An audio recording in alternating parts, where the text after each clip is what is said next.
Hello, everyone, and welcome back to MIRRORMOURN. I am your Dungeon Master, Esper.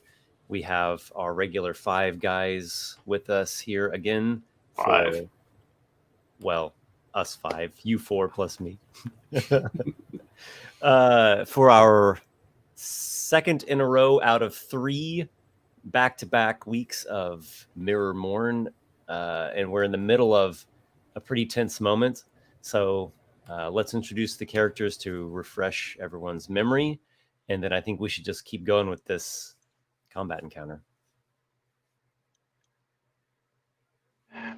Hi, this is Warsor. I'm playing Walykos, the level 4 Paragon of the Trickster, but we'll see how that goes in just a few minutes. I'm Vince, and I'm playing Vapor, the Wild Magic Sorcerer. I'm Nick. I am playing Adriel, the swashbuckling rogue who's more of like an assassin, but swashbuckler. And I'm Adam, and I'm playing Aygir the Artificer, if that's not enough A's for you. You all have traveled to Blackrock Isle, and you sailed around for some time before deciding upon where to come ashore, which beach to come ashore. There was also something of a attack of a tentacled giant octopus creature in the night that slew one of the crewmen of Soonest. And so you, by night or very early morning, rowed ashore to the southeasternmost beach, which is kind of at the end of a peninsula, and you've got a fair amount of ground to cover to get to the center of the isle. But this seemed like, as best you could figure, the safest beach, or the one that you preferred. And you've been embattled with some native hostilities whilst trekking through the mountainous, igneous stone. I'm sharing the wrong screen there. The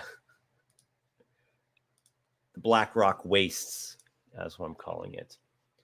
Okay, maybe I'm not sharing the wrong screen. Yeah, that's fine. Okay. So just to quickly bring everyone up to speed on the combat encounter, you've been fighting these worm drakes, which are not actually drakes, but they are rather wormy and they are winged. They have flung all of their effective tail spines, and they are now needing to make melee attacks if they wish to continue fighting. There is a lesser elemental creature here who looks to be composed of essentially the surrounding elements, the igneous rock and the ashy dirt and a little bit of magma. There were some plant creatures as well. I believe Aygir had dubbed them Thicket Cobras. They seem serpentine in form and were fibrous, planty things. They'd been particularly assailing Vapor, who'd gone to the western hand side of this the most. The main danger at the moment is that Walykos is actually unconscious. He sustained enough damage to suffer an injury and to collapse. He's in the dying state. He actually fell down this rocky slope and got banged up some and suffered one death saving throw failure, which puts you in somewhat dire straits now. Yep. Vapor just took his turn. Yep, you just took your turn. You thunder waved the plants. I think that's what destroyed them. Yes. Yep. What am I doing wrong here? Oh my gosh. Okay, sorry about that. And it is the elemental's turn now. And then it will be my turn after it, so we'll see what happens. Yep. Okay. So I have a bunch of notes, but as always, there's a lot to refresh on and keep in mind. So the elemental is here. The elemental has sustained a fair amount of damage, in fact. Would it actually be a terrible interruption if we had just like a rundown of what the initiative order is again? It would be at the top Vapor, then the Elemental. serpentine plant snake vine creature, then the igneous lesser elemental, then Walykos, then the worm drakes, then Aygir, then Adriel. All right. Yep. So as we had discussed off camera, the main challenge or the main threat to get past is Walykos not dying until we get to Aygir, correct? All it takes is Yes. one creature to hit him, and he's dead, or me to roll a nat 1 on my. Yeah, my that's thing. it. Yeah, Right.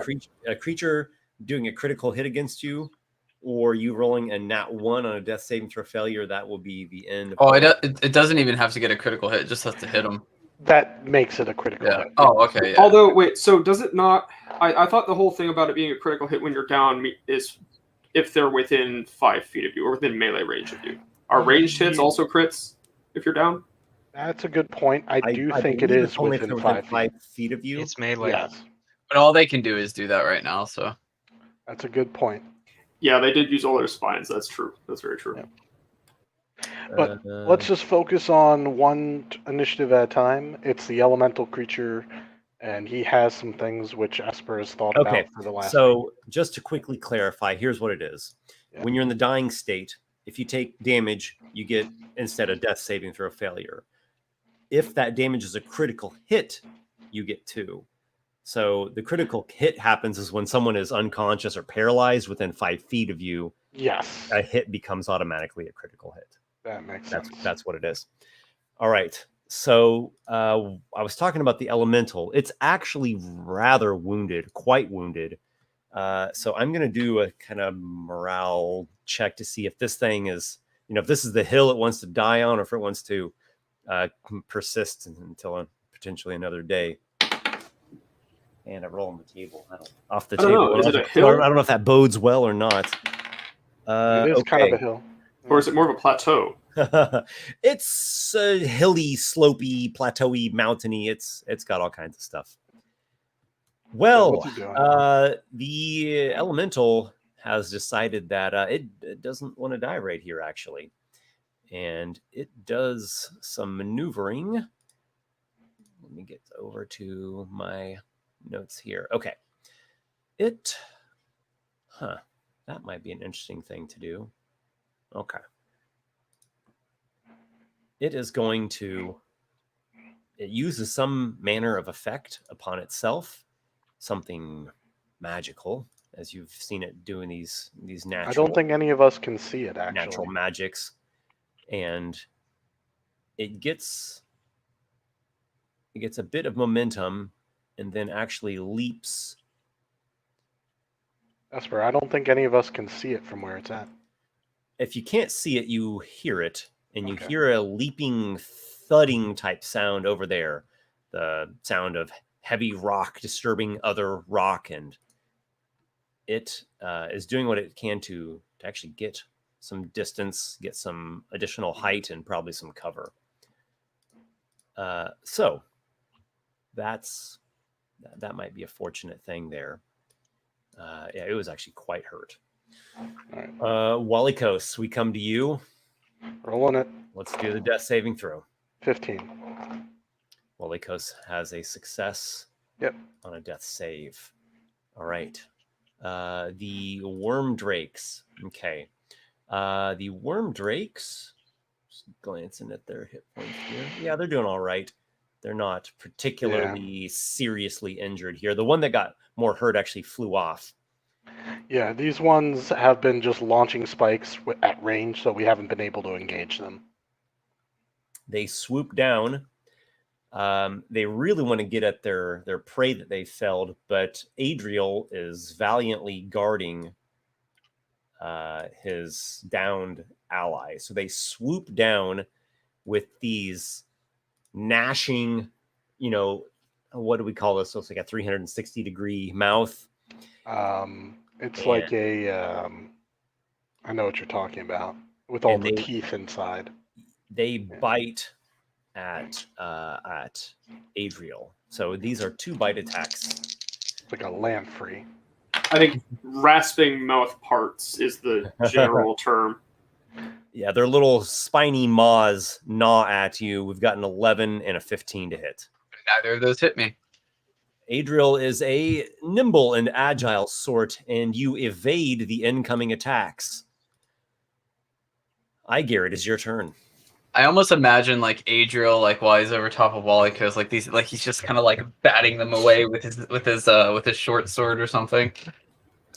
You parry and deflect and try to keep them away from your fallen comrade, and thankfully that has gone in your favor thus far. And then Aygir, you, I believe, have something prepared to aid. I could use some help here, please. Well, whether or not I even discern what those words are, Aygir does know what he's doing. I look over at Vapor. I look at him and say, "You're okay, right? You're fine." And without waiting for a reply, You all get us run the over. thumb up. Just run over with my boosted by my armor model footsteps and almost dive like I'm trying to avoid the catcher tag me out of the plate. And I go and with my lightning launcher bow, my drawing it hand, I'm going to just like grab a piece of Walykos' arm, not that it's in pieces, but and not even really knowing if he's alive or dead, say, "Oh, hopefully this works.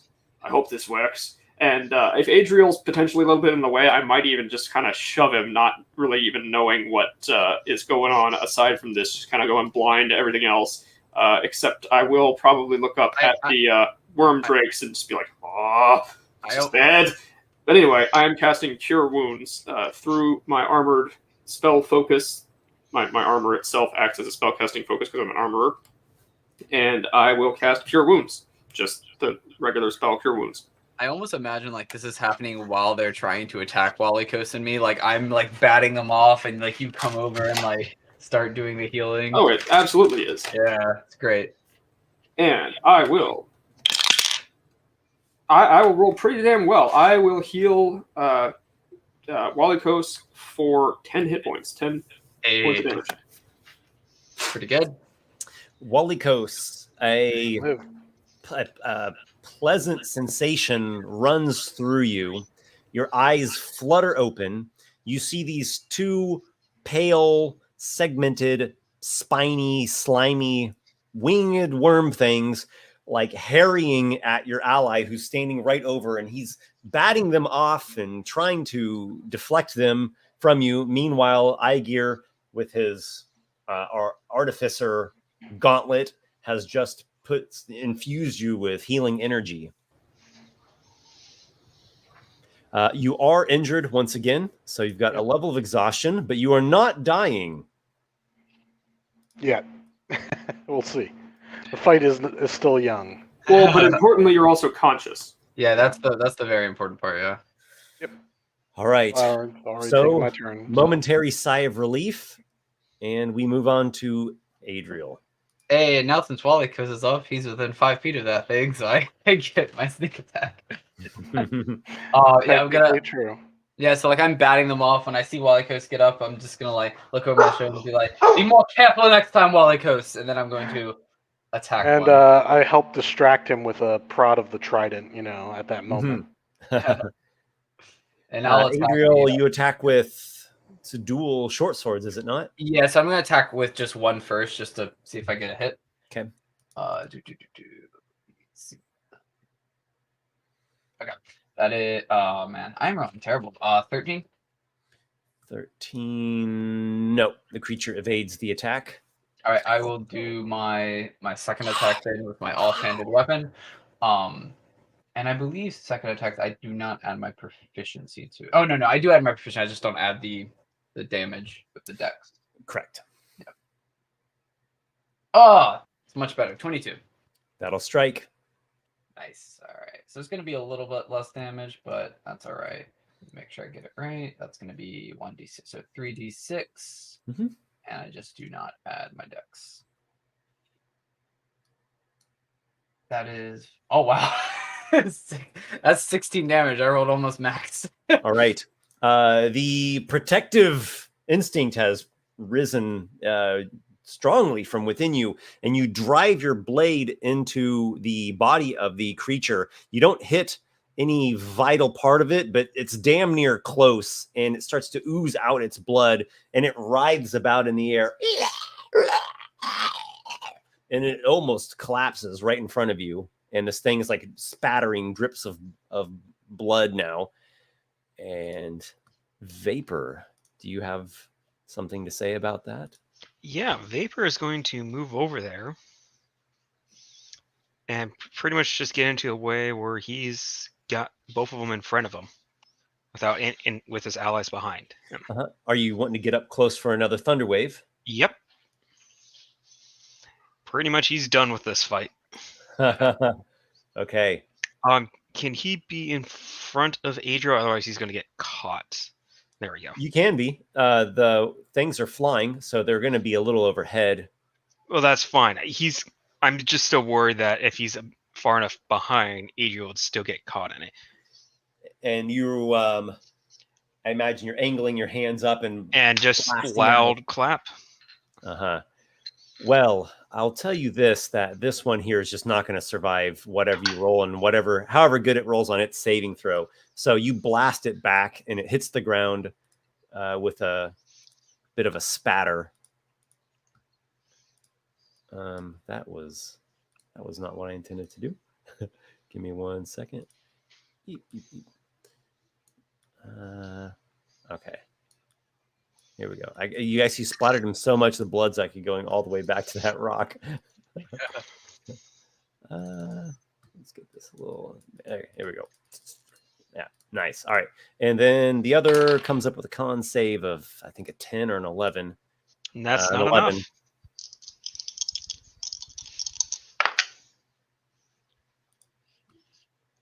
16. All right, you blast the thing back, 16 thunder damage to boot. All right, well, it really felt that, and you get it away from yourself and your allies.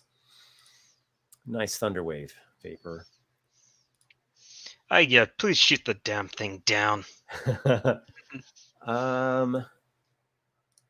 The elemental actually leaps onto the other side of the rocks,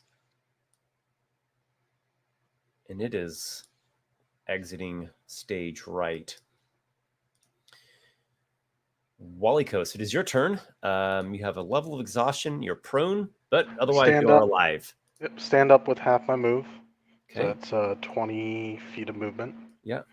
And then I can move up to one of them, I believe, I have 25 move left.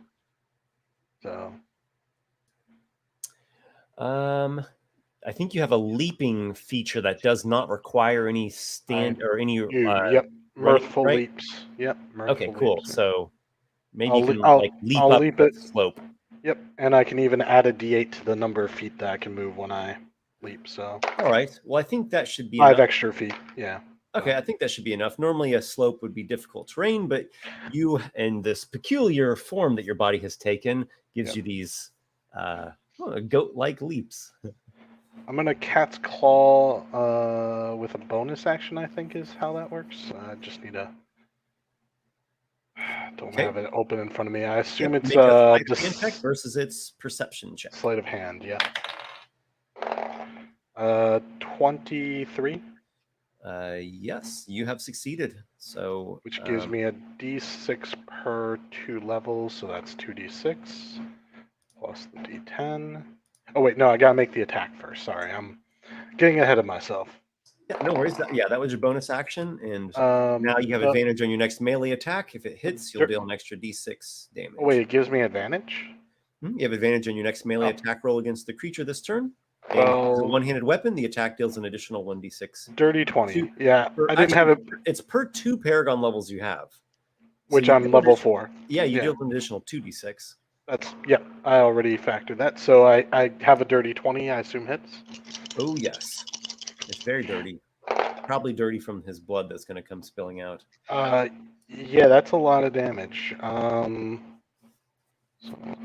5, 10, 22 damage as I sink my dagger into it and just like give it a nice smile from ear to ear. Not that it has ears, but I give it another. You're pretty robotic-y right now. Walykos, you plunge your dagger into the vitals of the worm drake, and it hits the ground with a sickening thud.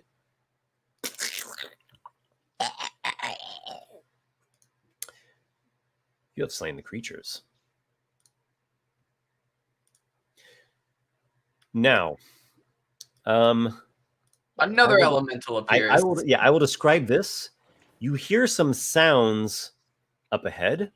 There is clearly something moving up there. It's not immediately close by. You don't. It's not within sight. There's a lot of blocking rocky terrain and different scales of elevation. So it's probably due to that. I guess it could just be invisible, but we'll see.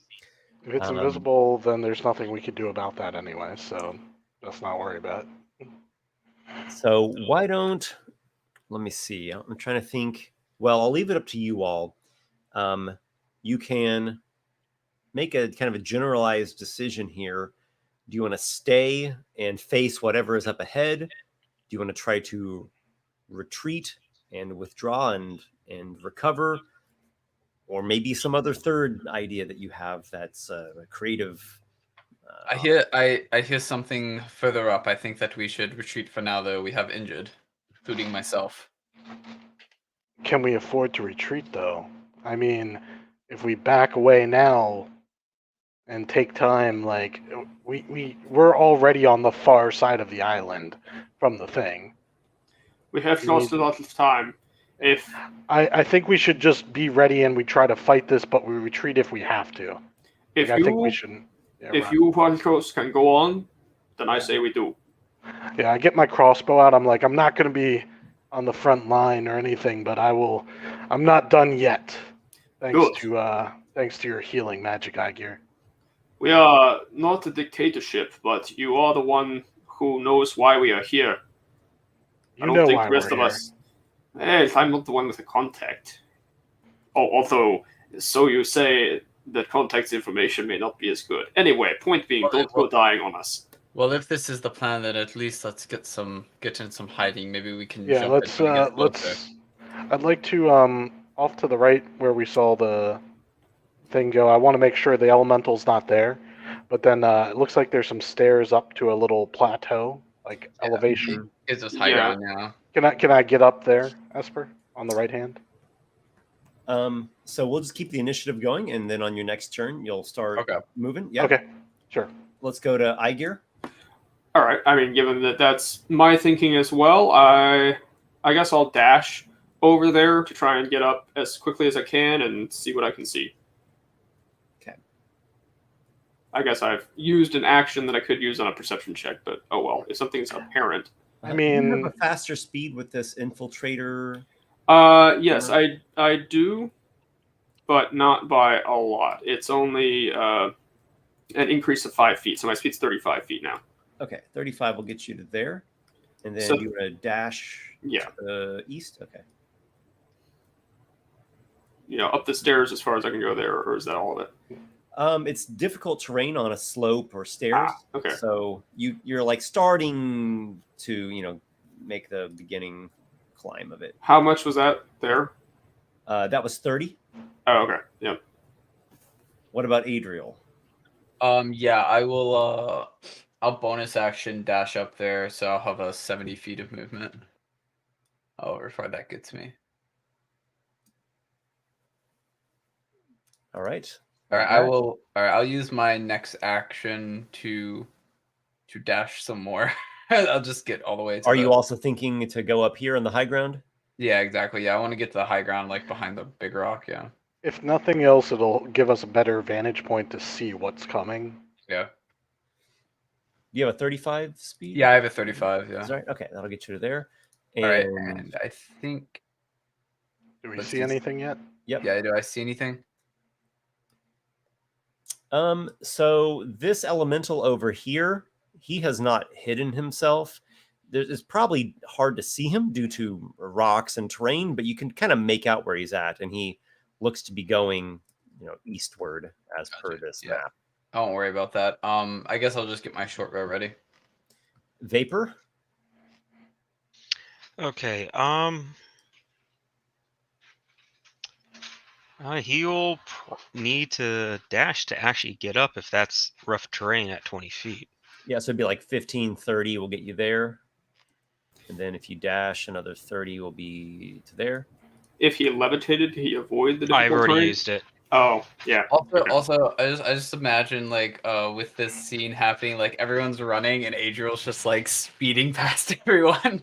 Well, I'm surprised I was able to climb up 20 feet of rough terrain. You just know where to place your feet, Adriel. So you're getting all the solid footing. All right. Yeah, that's my turn then. All right. Yeah, I might have been a little over generous on that now that you pointed out, but that's okay. It's not really going to. Yeah, that's why I said I was going to need a dash because that's a 20 feet difference in elevation. That's Just oops. Okay, no worries. I'll remember it better next turn. Okay. That was that. The igneous elemental. He's imbued himself with some kind of leaping effect, and so it's like a jumping effect, and he just does these leaps and goes from rock to rock and is fleeing pretty effectively doing that. Now, don't mind me. Nothing to see here, folks. Nothing to see. Okay. Yeah, sure. Let's go back to Walykos. All right, Walykos. Can you zoom out a little bit just so I have an idea of the general areas around me? Okay, so there's that one staircase up ahead, and then we're going towards that. If I move up just to the edge of the rock face there, do I have cover that I can peek out from behind? Yep. Just directly north and to the right a little bit? Yeah, you got it. Sure. So what do I see from there? Well, you see all this ahead of you. These rocks are pretty tall, and these elevations go up. Well, we heard something. 20. You told us that we heard something. So where is that coming from? You do hear something. That's true. Yeah. Seeing, you're not seeing anything at the moment, but hearing, yes, there's something to your northeast. So maybe to up here, or maybe up here. Or that way. Something's moving around. It's the sound of it is much like the elemental that you had already encountered. So Understood. You might have a suspicion that it's another one or a related thing. I will ready in action. I think best thing for me to do is just take cover here and ready in action, so we can have a multi-angle attack. From what we're doing. Okay. Plus, I'm fast enough. I can leap up the stairs if I need to catch up to you guys. You're in a good position for it, and you load up the crossbow and hold it at the ready, utilizing the rock. I'll hide actually with a bonus action because fade into mist. Okay, go for it. Stealth +7. I got a 19. Right, 19. Okay, cool. So remember the 19 result. I got it. Yep. Got it. Okay, and let's go to Aygir. All right, so I will go the rest of the way up the steps as a minimum. Assuming 35 feet of movement gets me up the steps. So Vince was kind enough to point out it actually would require 40 feet of movement to go the 20 up. I'd kind of goofed on that, but okay. Well, then I'll dash again, and then with the remaining 30 remaining 30. Well, if that's 40, then I have 30 left. So you're going up 20 feet? He has 35-foot movement. It requires 40, so you still have like 35 feet. Yeah. 30 feet. I used 40 or 70. 235, 70. I keep thinking you're at... No, go ahead. Yep. Right. No, I'm not normally fast. I'm just fast because of my class feature. Anyway, then I will go up to... I don't know if it really works this way, but the place by that little piece of rubble where there's a bit of extra shadow from that rock and see if I can kind of hide in there. Okay. Like, I don't have an action to do it, but just to see if I could stay a bit hidden. Like such? Yes, my armor model does actually give me advantage on stealth checks for this, but that's cool. Not a bonus action to hide. Okay, so Sadly. you go and you get close to the face of this rock and get in its shadow, and we'll see if that is a helpful thing for you. And after Aygir, we're back to Adriel. So we still don't see anything? You hear something. It's to the north. How far away is that? Yeah, You it's see seeming that? like it's up in this area. You see that? You see that top right rock? How far away is that rock? Is that within 35 feet? Looks about to be within 35 feet. This one here? Yeah. Is that about 35 feet away? Yeah, it'd be like 15, 25. Yeah, about 25. Okay. Yeah, I'll go over there and then I'll use my bonus action to hide behind the rock. Yep. And then I'll ready an action with my short bow to attack anything that gets within range. Okay, excellent. Go ahead and roll your hide check too, and so we can just keep a hold of the number. 25. 25. Okay, excellent. Cool. And then I also, really like how this map turned out. I just was thinking that. And then also readying my bow to attack anything that You knock an arrow and hold it ready to shoot. Which I don't know if that's actually how that would work, but you have your readied shot. It wouldn't work that way, but Yeah, I probably just like hold it here. Then the moment I see it, then I let it go. Yeah, it's to where you can just go. exactly. Yeah. All right, cool. you're at a ready position. But yeah, you were saying about the map. It has a lot of verticality, which is nice. It's always nice to have multiple levels that you could stand on and do different stuff. Yeah. I put my stealth check in the chat too, just so we don't forget. Okay, cool. Let's go to Vapor. We've actually got a pretty good amount of angles. His pretty good so far. So Vapor is going to move up to this little nook that's kind of up to his left. And move into a way where he can kind of just barely peek out, and that would be pretty much, and then he'll just take a ready in action if something shows up. Okay, you're ready. A Stormbolt? Yeah. Okay, cool. So, I have a feeling the thing that's approaching is going to get some blasting. It's about to take like 20 or 4 different hits. Okay, give me 1 second.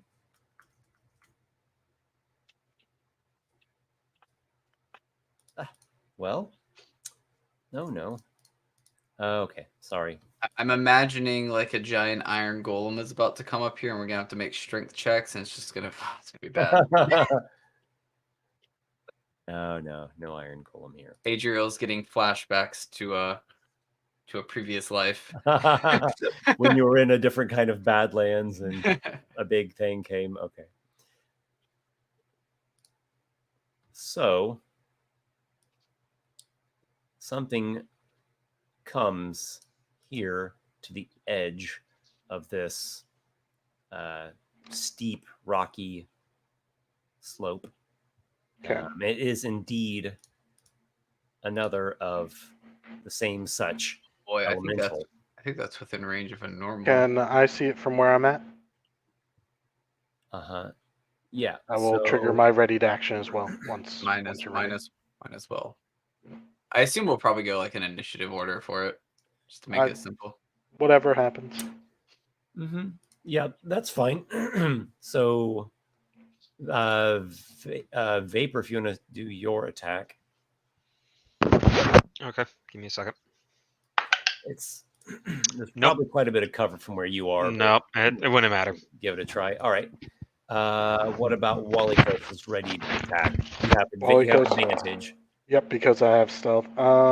Does a 16 hit? A 16. I think the cover is going to prevent it. Indeed, it does. It's a near hit and clack off of a rock. Well, that sucks. Oh, well. And who else rated something? Adriel did. And you also had a successful hide check, so go ahead and roll with advantage. Woo, sneak attack. Oh, I almost got my my 20. It was a 19. I should still hit that. It's a 25. Yeah, that'll do it. Yeah, 3D. Actually, yeah, short bows D6, right? Yeah. So that will be 3D6.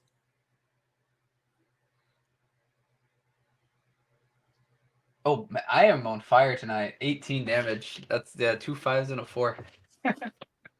18 damage? Yep. Wow. Yeah, so I imagine like right when it comes out, I like peek out of my corner and just like loose my arrow. It probably turns at our 2 shots, giving you like a better profile of it. Exactly. And then you like hit it, right in the side of the head. So the creature gets hit with your arrow, and the arrow probably strikes it like right here in the upper part, and chips off a bit of stone, and the thing like staggers back from the force of your sneak attack. And actually, it was going to cast a different spell, but after that, it is changing its mind on what spell it's going to cast. And it's just like, oh god, wait a second, these guys might feel a little bit tougher than I expected. So it actually it backs up, so it's you know what, the Adriel and Aygir are actually on the same we might be able to see plane it, as it, so you actually can still see it.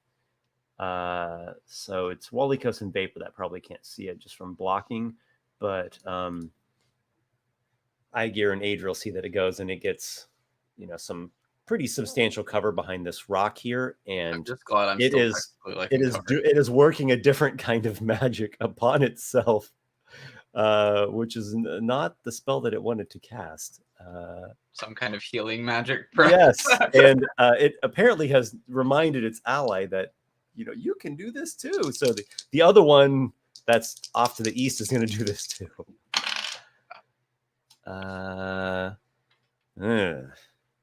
Well, he had hoped for more than that. Aygir, what kind of magic is this thing using? Why do you assume I know that? I'm not a wizard. It's probably healing itself. You hit it pretty hard. Yes, I'm not too trained in the arcane. So this one has done the same. It has leapt over here, and I'm going to just really quickly sketch some lines on here. I was going to ask, can Aygir and Adriel see? Like, is this thing coming back now, or is it? Yeah, essentially. Oh, it's coming back. Okay, gotcha. These are rough lines just so we can get an idea of what's going on. Okay, so this will be actually a rock.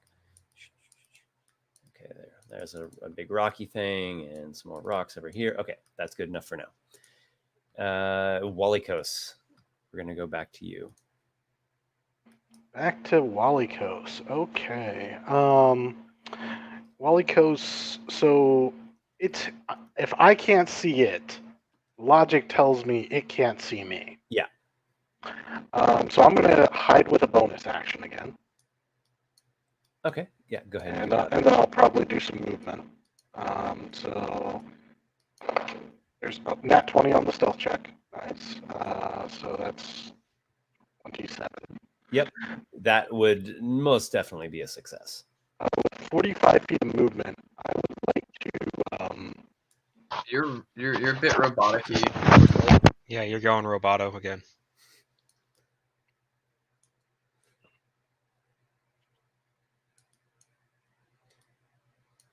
Oh, did we lose him? Nope, I just had to replay. Oh, okay. Yeah, that sounds good now. Yeah, I'll change my mic out after this scene. Okay. I just have to go and get my other mic from the other room. Okay. I have an action and a movement, 45 feet of movement. Can you kind of give me an idea where that will get me? Let's see, 10, 20. Yeah, and each square is just like a 5-foot square too. So see that little sort of island of rock out in the middle?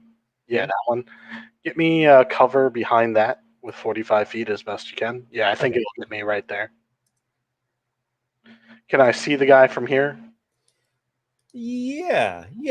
I would say he just kind of has 3/4 cover from everyone from where he's at, but you can make out, part of an arm and a part of a shoulder, upper torso thing. That's fine. I would like to ready an action to shoot him if I see him start to try and cast something, which will hopefully disrupt and mess him up. Cool. All right. So let's see. You've got the heavy crossbow, right? I have a heavy crossbow. I'm hidden, ideally, unless he can make a perception to find me, because I have cover.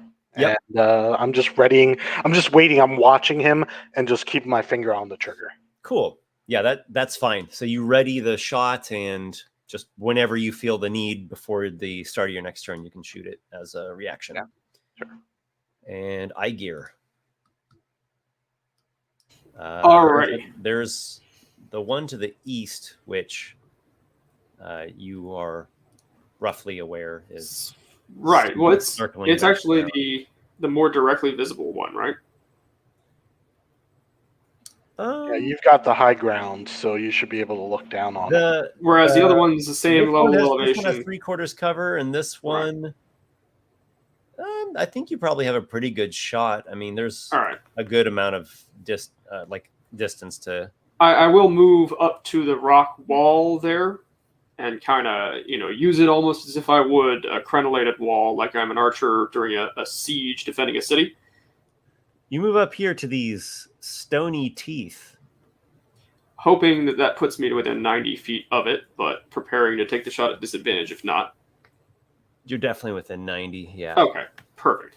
So then I will go ahead and shoot off a bolt of lightning at it and open today's rolling with using my inspiration from last time. I'm going to burn this because that is just such a disappointing 2. I'm wanting to re-roll that. Next roll, 1. Okay. Oh, no. So the 2 is next to the 20 on my die, and this one was very nearly almost also a 2, but it's a crit instead. Oh, you don't say. Poetic in a way. And I will use the extra thing, which I guess that doesn't make it 4d6 though. I think that just doubles the regular one to 2d6, and then because it's once per turn, when you hit a creature with it, you can deal an additional d6 of lightning to that target. I wouldn't think that doubles, unless you say it does. I think it only doubles like. Can you say it again? So the exact wording is normal range of 90 feet, long range of 300 feet. It deals a d6 lightning damage when it hit once on each of your turns. When you hit a creature, you can deal an extra 1d6 lightning damage to that target. I don't think that would double. That would. It would. Okay. On a crit, cool. Yeah. Excellent. Yeah, as long as it's just the main damage of the attack, it would double. Right. What wouldn't double is like maybe you coated a poison on your weapon, and that's like a secondary effect that's happening. Which the way this is worded is a little bit halfway to that, but anyway. It gets extra confusing because there's some monsters that when they attack you with like a stinger thing, that is the main damage of their actual attack is the poison. So I guess that all doubles in that case. 17 plus 4, 21. 21. 2 6s, a 5 and 4. Well, he wishes that he didn't come back over there because you blow him to smithereens. Excellent. Well, chunks of rock and dirt collapse and scatter and get flung about, and there's even these little globs of magma that quickly starts to cool. You see, Adriel, isn't that just more fun than using regular arrows? I'll look back at him, and I think it's my turn, so we'll see. Clearly, that elemental should have waited for the dungeon master to finish drawing the rocky terrain first before he moved. Pretty decent job of it for pretty hastily done, though. It's got that nice old asteroids look to it. Thank you. Yeah, it's actually pretty nice. I appreciate that. Let's go to the next doomed creature's turn. Wait, no, actually, there's an NPC or there's a character before then. I think it's my turn, right? It is Adriel. Yeah. All right. Well, so I was debating like trying to hide from it again, then attacking, but like I'm just gonna do steady aim because that'll just confirm my advantage attack. So, so I'll just like sit there and steady aim. So it'll give me advantage on my attack. Oh, that one wasn't very good. That was only a 13. No. That's certainly just gonna shatter into splinters against the rocks in front of the creature. Makes sense. And then I guess I'll just I'll move to the right just a bit. Yeah, just to get a little bit more cover from the creature, yeah. Okay, you stand there. I take that back. I can't actually move after steady aim. I'm sorry. Steady aim, yeah, that's true. You've spent all of the speed steadying yourself. You're right, yep. So I'll just stay there. Yep. Okay, and actually we do have Vapor first before the creature.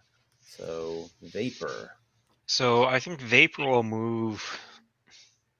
He can't really see it where he's at, I imagine. Probably not. I think No. there's enough rock stuff blocking the view. So he's going to move. Give me a second. I'm trying to think this real quick. So he's going to move to the other side to where Walykos was at initially. Okay. And see if he can get a line there. Well, Walykos couldn't get a line there, as far as I know. Well, you can. It's 3/4 cover. Okay, that's fine. He'll take a shot from there. But you yourself have the same against him because you've got this nice bulgy rock in front of you. Well, there was another reason for that. I wanted to move there, so let's see if this works. I don't think it's going to hit. That's not going to.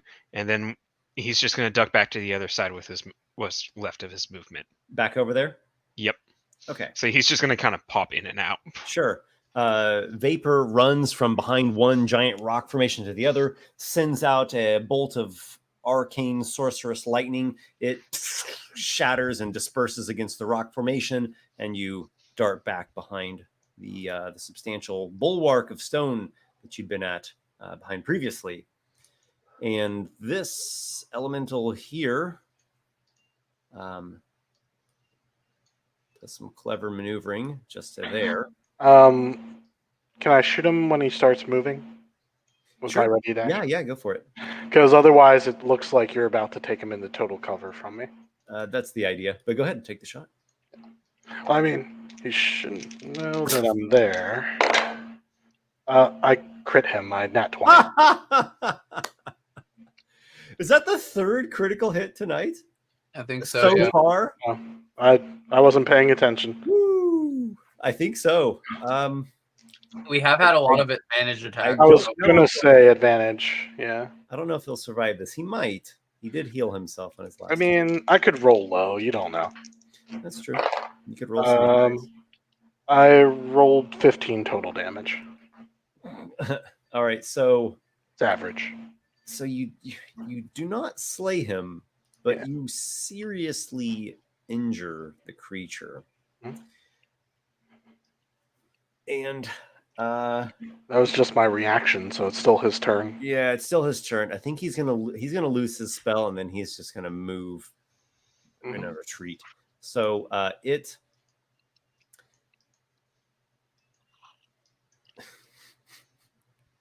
Well, technically, he didn't cast the spell, so he shouldn't lose the spell.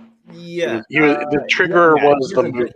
He hasn't cast it, and then you shot him before he moved. So I see it as like this: like he takes like the one step, and this arrow just goes, or a crossbow bolt straight into the back, like breaks out some pebbles off of him, and it just turns back this way and decides, no, you actually are my target. Though you might be good at resisting this, but what does he know? So it utters some things in this primal language that sounds like rocks crumbling. And the ground and the rocks all about you erupt. Make a dexterity saving throw, attempting for half damage. Yep. I got a total of 12. That might be right on the money. That is right on the money. Yep. It's exactly what you needed. So this is halved magical bludgeoning damage. Sounds like a lot of dice. I rolled utter trash. Okay, good. That It's means I won't go down. embarrassing. It's 7, reduced to 3 from your successful save. All right, that puts me at On 7. On 3d12, I rolled a 3, and a 1. If he hadn't succeeded on that saving throw though, he'd be at 3 HP right now. So That's true. And if you had rolled really well and gotten 20 damage, I would have still dropped. So, yeah. Well, how about That was that was a good move on its part, but won't save its life. Yeah, it tried, and It's running. not good enough. It goes this way over here, going from behind Rocky Spire to Rocky Spire, in an attempted flight. Mm-hmm. And it is your turn, Walykos. First thing I'm going to do is I'm going to hide, if I can. So I duck back behind the rock. That's my bonus action. Not a great hide, just a 14. A 14, okay. But if it's beats his passive, then I'm hidden for the moment till he actively looks for me. Then I'm going to drink. He has a 14. So, in the event of a tie, the situation stays the same. So the situation is he sees you and is aware of you. That's fine. Yeah. So then I'm going to drink my healing potion that I got from Lyda. Lyda Dre, yes. Yep. Because as much as I would like to wait for a short rest, there's no guarantee that I'll be able to. So yeah, you don't want to be getting into additional wounds. I rolled almost max, so I got 9 heal back. Nice. Almost max, a term that these creatures are utterly unfamiliar with. Yeah. And we now turn our attention. I still got my movement. Oh, yeah. Move me 45 feet to the base of the cliff where the steps are going up to him. Yeah. Are you wanting to use rocks for cover? Yes. Basically, I'm flat against it. If he's all the way up there, there's no way he can see me. Correct. Yeah. So that's where I'm at. Aygir, what have you got cooking? All right. Well, I will move up there next to Adriel and say, "Hello, how are you faring today?" And take aim at, even though it's, I assuming, at least half cover, the other one, and take a pot shot with my less than ideal chances of hitting. And because I'm not averse to putting my foot in my mouth, I'll give Adriel a little wink as if to say, like, watch this. I hope you miss. Oh, I probably will. I'm just going to roll a good old D20 of fate. Odd, it's half cover. Even, it's 3/4. That is an even, so it has 3/4 cover. All right. Well, this Apparently is the what stone heroes... is big enough for that. Yeah, as a player, I want you to hit it. As a character, I want you to miss it. Either way is fun. This is what heroes are made out of. I still have a +6 to this roll. It's a 17 to hit. Oh wow, that'll probably hit. Oh, but the 3/4 cover. Alas, it does not. Yeah, if it does not, does an 18 hit? Does an 18 hit? Okay. It does not with 3/4 cover. Okay. All right, There's a lot. Lightning blast? Yeah. As a hobgoblin, though, I do have saving face, where if I fail a check or miss an attack, I can add a bonus equal to the number. Actually, it's equal to the number of visible allies within 30 feet. So that's just Adriel. Yeah. So the moment that you miss, Adriel's just gonna look over and be like, "Nice shot, Aygir." Well, can't hit them all. What are you going to do? Can you do better? I'd like to see you try. Oh, I think I can. I think it's my turn next. Actually, it is. Or we're just having a competition. We're both probably gonna miss. It's just gonna be great. So am I in a position? I don't think I'm in a position to do a steady aim shot, am I? I doubt it. Looks like you're kind of behind the rock, not to be that guy. Yeah. Okay, here's what I'll do then. I will I'll use my bonus action to attempt to hide from it first. Is that okay? Yeah, go for it. Oh, okay. I was just making sure. All right. Hopefully I roll well here. Yep, that's an unnatural 20. It's got a 20. What do you have? I have an unnatural 20. Oh. So that's a success on your part.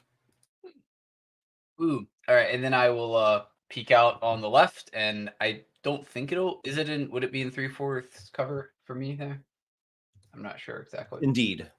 It would be okay. Well, I will still do that. So I'll peek out on the left side, and I'll say, "Hey, let me show you how to actually shoot a bow." And then I'll shoot it out, and I will get advantage on it since he couldn't see me. Hey, 21. I don't know if that hits though because of the 3/4 cover, but maybe. Let's see. It's 3 higher than Aygir, so. What's the total? 21. 21.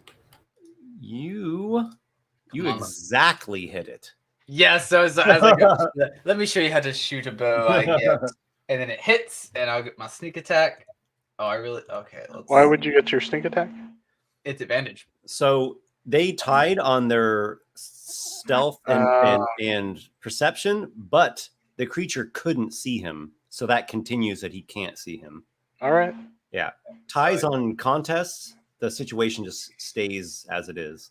So I get 6. Same would be for grappling. If you're not currently grappling the creature and you tie, you just aren't grappling, like they evade it. But if you are currently grappling and they try to escape and you tie, then they stay grappled. This was not a very good roll, but it is still 12 damage. So did not roll very high on this one.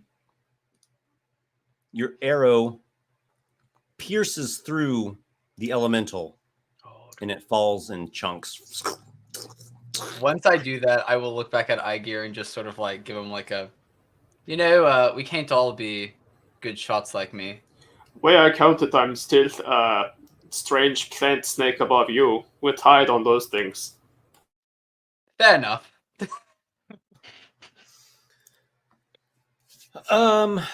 You have slain the immediate threats in this vicinity.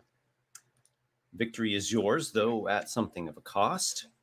And you all have accrued 3 milestones each. Wait, 3 milestones? Oh, I need 1 more. Yep, that's a level up for Vapor. It was a deadly fight. You're on Blackrock Isle, son. I was going to say, unfortunately, you guys don't have time to level up, so... I need 1 more milestone for level 4. You'll all level at the same time, most likely, because you'll have probably gotten a milestone before we long rest. Yeah.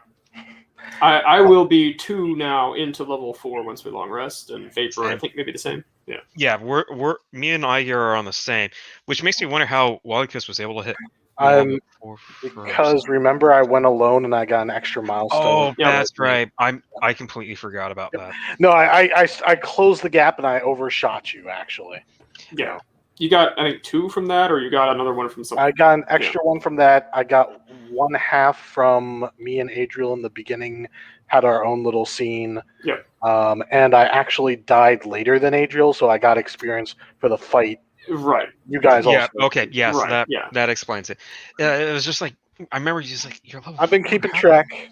Johnny no lie. So here we go. Walykos limps back up to you and he says, "Thank you for coming to my aid when I was down. I felt that while I was not on the precipice of death, it still was close. Those creatures, if they had more tail spikes, they could have potentially killed me before I could have risen." Well, just don't let us get used to it. I don't want to be left alone with this one. He actually the other way motions it. Yeah. If I should fall, though, in the future, you must complete the mission. You must stop them from getting whatever they need, because Elvondor is not just a threat to me. He's a threat to all of you, and to the entire city of Barnacle. You won't rest until... While we're at this, yeah, I think it's time you told us a little bit more than you've already done. about who exactly this Elvondor is and what his connection to the Night Stalker might be. I've already told you this, but perhaps you weren't listening. It sounded like you were holding something back. I will repeat what you need to know. Elvondor was one of the giants who was he was one of the leaders of the giants, and after the barnacle fell to the elves, he survived. He retreated into seclusion where he could plot and wait and plan his return. He seduced several non-giants to work for him, and in his plans, I don't know all of his plans, but one of his plans was to create the Night Stalker. And he would have done so to me, and I would have become it. But the man who you met before, Corgain.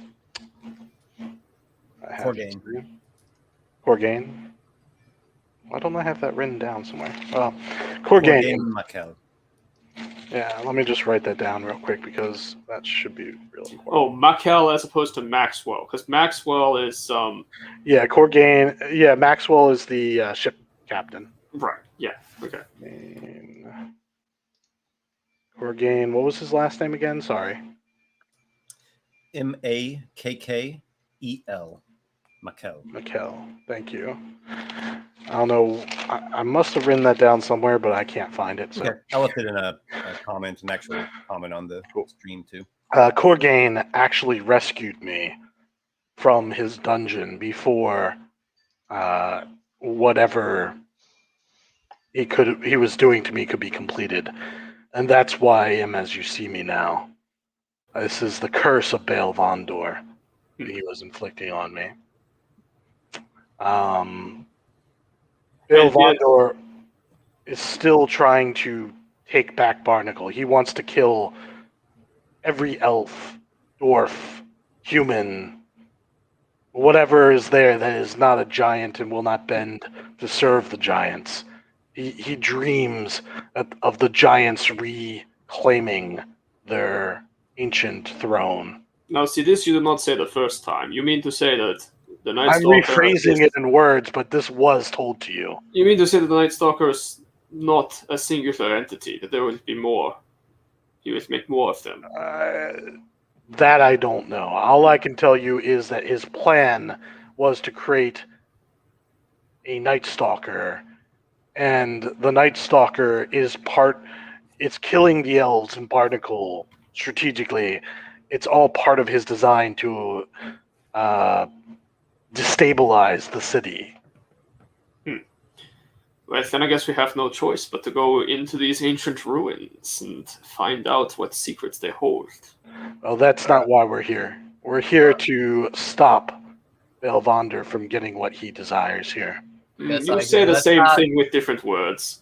Let's not get ahead of ourselves, Aygir. We know what happened last time. You and Vapor were looking into things that you didn't understand. Lots of explosions. And seems to me we came out the better end of that deal. Let's not waste time with words. We should take a quick rest and then move forward. Yes, Walykos, are you feeling all right still? I'll be fine. I drank a healing potion. It's already starting to take effect. Right. Well, as long as you're feeling up to it, I do think that a short rest would be good, and then we can continue forward. Let's find a place You would drink that which would heal you, and not smoke it as the gods intended.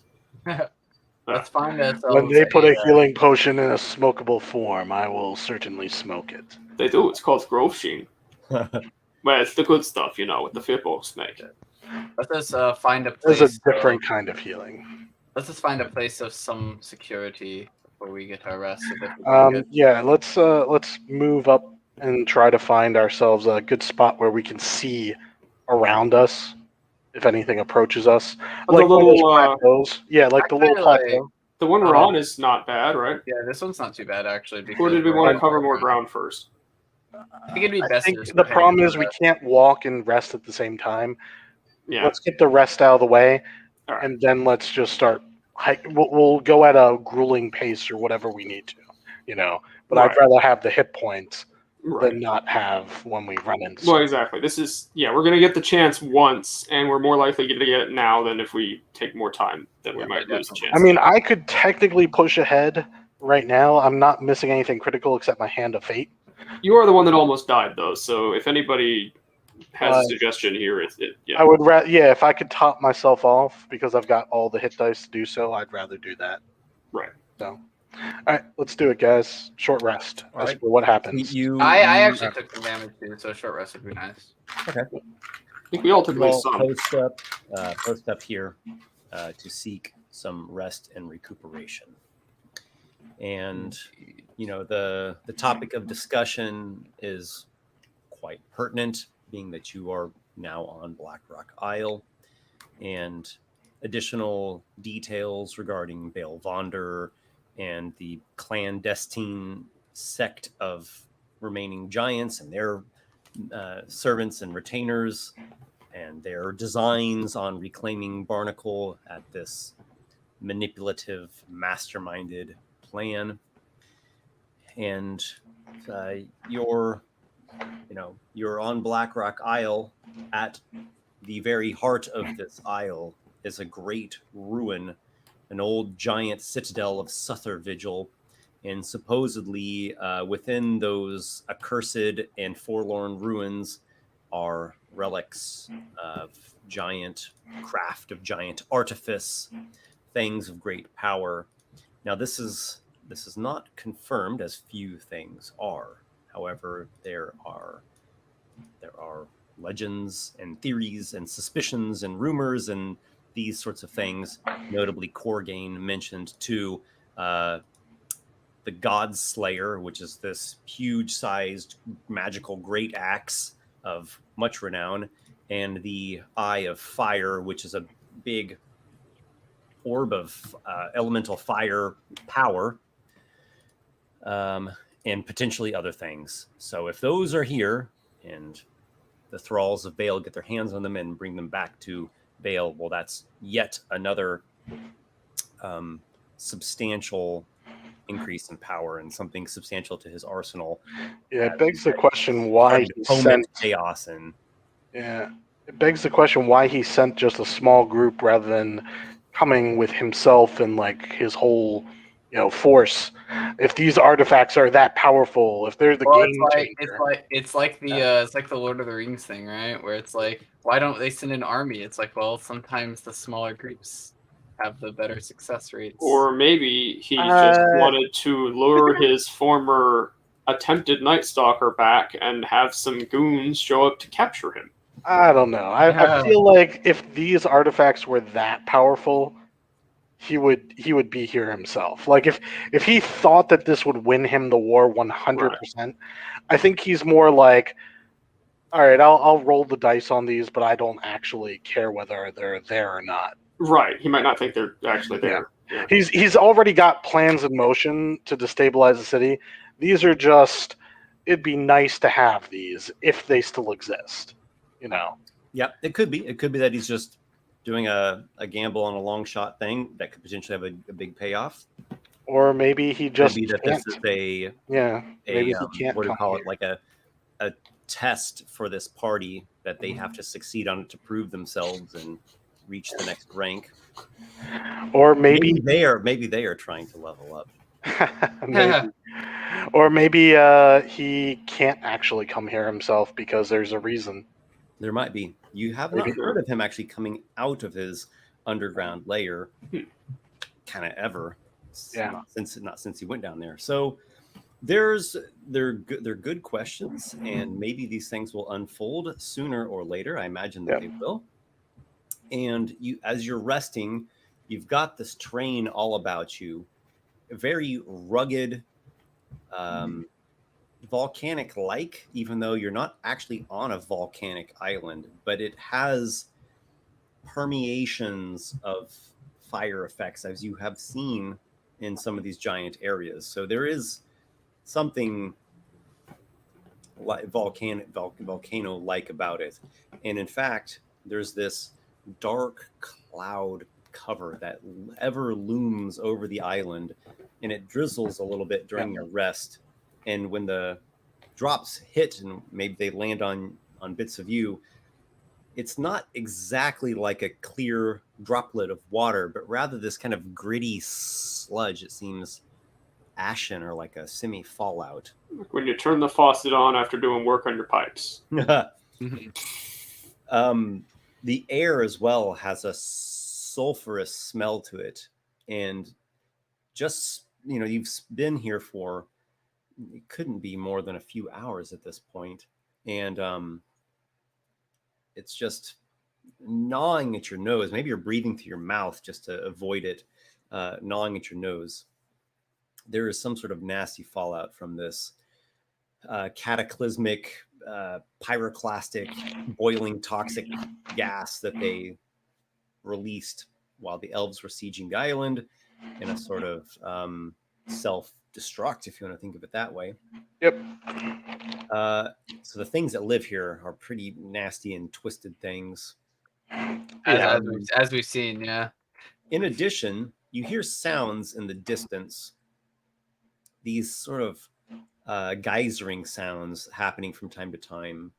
And the largest of them almost, I want to say, rumbles the ground, but you feel like that little aftershock tremor come through. And you saw these geysers throughout the coastal region as well. So the whole island just seems seething with danger and pockets of instability and hazard. Speaking of hazard, I'm going to roll a little something that I like to refer to as the roll of rolls.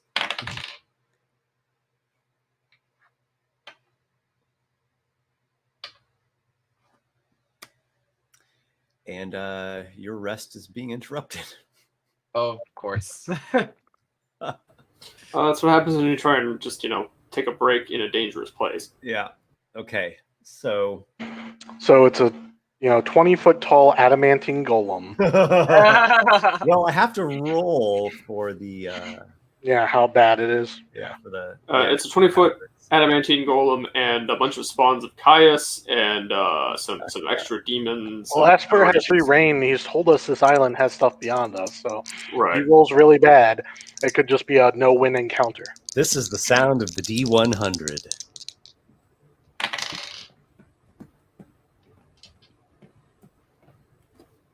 Let's see that adamantine golem. Oh boy. What's the opposite of adamantine? What would that be since it's MIRRORMOURN? Paper golem. The vapor golem. Melting wax golem. We just see like a giant vapor form of vapor come out. Gelatin. It's a giant ooze. Oh god, no. Not giant ooze. Because that could take over and eat the entire world. Well, okay, so it has to be incredibly soft because adamantine is incredibly hard, so it's a feather golem. Like feather golem. Downy feather pillow stuffing golem. It will never take fall damage. In Cloud golem. I think it was 3rd edition, I designed a pillow golem, and it did non-lethal damage, and it had an innate sleep spell that it could cast. Well, it'll strap you to the fuzzy chair and poke you until you talk unexpectedly. Just going to put a coin in the swear jar for that one. So this is extremely interesting what I have rolled here, and I'm going to tell you guys later, but because I don't want to spoil anything. So, you are resting, and I believe Walykos had suggested let's get a place that has a good, clear view of things. Indeed. Yeah. So you are all keeping a lookout. And why don't you all make a perception check? Sure. Perception check, you said? Indeed. 11. 9 for vapor. Okay. 9, 11. Mine's not. I got an 11 as well. 11 as well. Aygir with a 22. Aygir succeeds. Okay. Aygir. Your party is resting, and you're on fairly open ground, as good as you can get. And we're on that same hill from before where we were shooting from. It's a nice vantage point. Yeah. There's blocking terrain all over the place, but you picked a spot that was as good as you could find. And you spot something from behind one of those large rock formations. And you know what sort of creature this is. It's called a Nykus. They are these dinosaur-like creatures that mainly stand on their hind legs, and then their front legs are not as big. They got the big hind ones, and they got like the big sickle claw things, and they have these long snapping half snout, half beak type things. They got feathers coming off of them. It's a nasty looking Nykus, though. It's not one that you've maybe seen before. You're used to seeing domesticated ones, which are still, they could still put up a fight, but like they're groomed and they're well bred. This is like a haggard, nasty, wild, like imagine the difference between like a domesticated pig and a warthog. It's that difference. Or 30 to 50 feral hogs. It's just the one. I rolled just the one, actually, so that has turned out in your favor. And it is, it's creeping up to predate upon Adriel, in fact, and who Adriel has not spotted the thing at all. Yeah, and like it's about ready to like go into its its sprint leap attack thing. So I want you and the Nykus to roll initiative, and then start of the next turn, everyone will roll their initiatives and get into it. Who, Adriel? Wait, Adriel or Aygir? Aygir. I feel like Aygir. okay. I was about to say, like, I don't think Adriel should get initiative here. Aygir. Right. Yeah. Okay. I've seen it just in time, but I've not surprised it. Okay.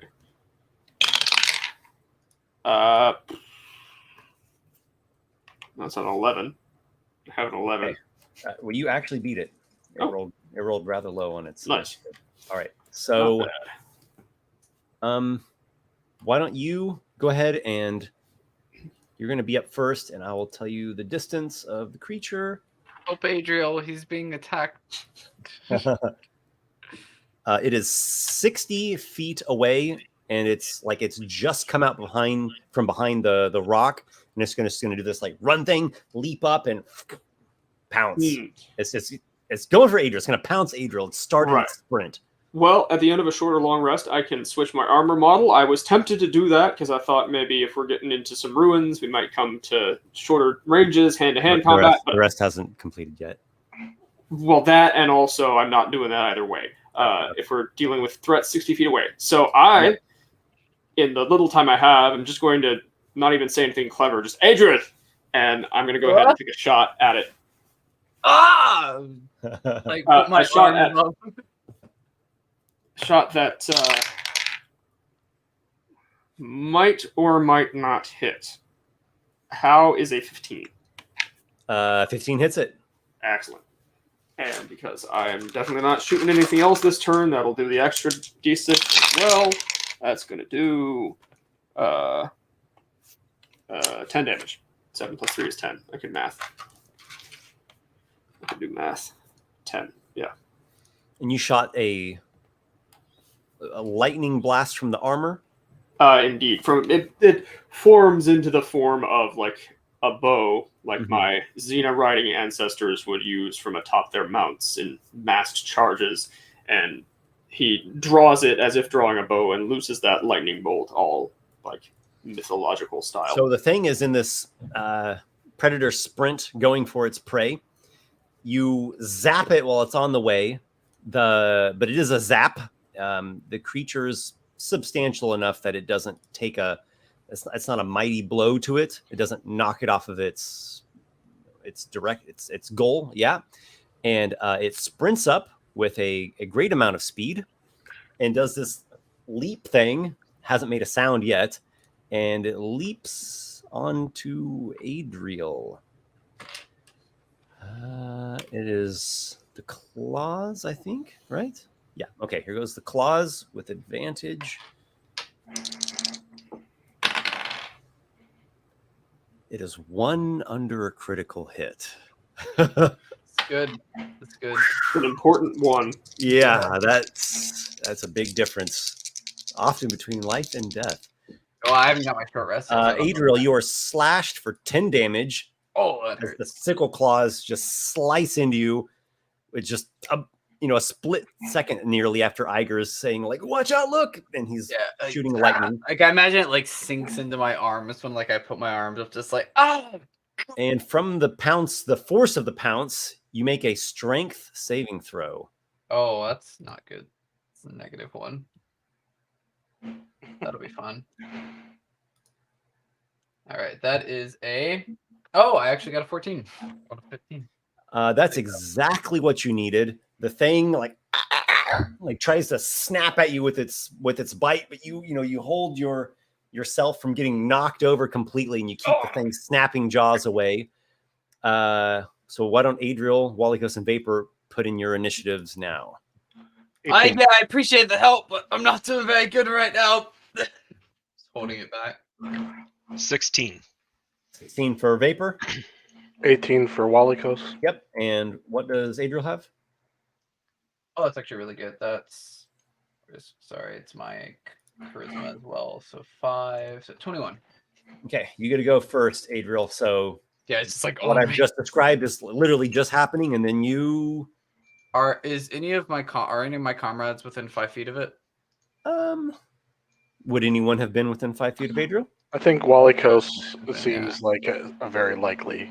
Okay, there you go. Walykos is within 5 feet. Yeah, so I imagine like it pounces on me, like Aygir calls out, I block it, and then like I kind of like throw it to the ground. I pull out my short sword and just go to like slash at it. Well, and move your attack.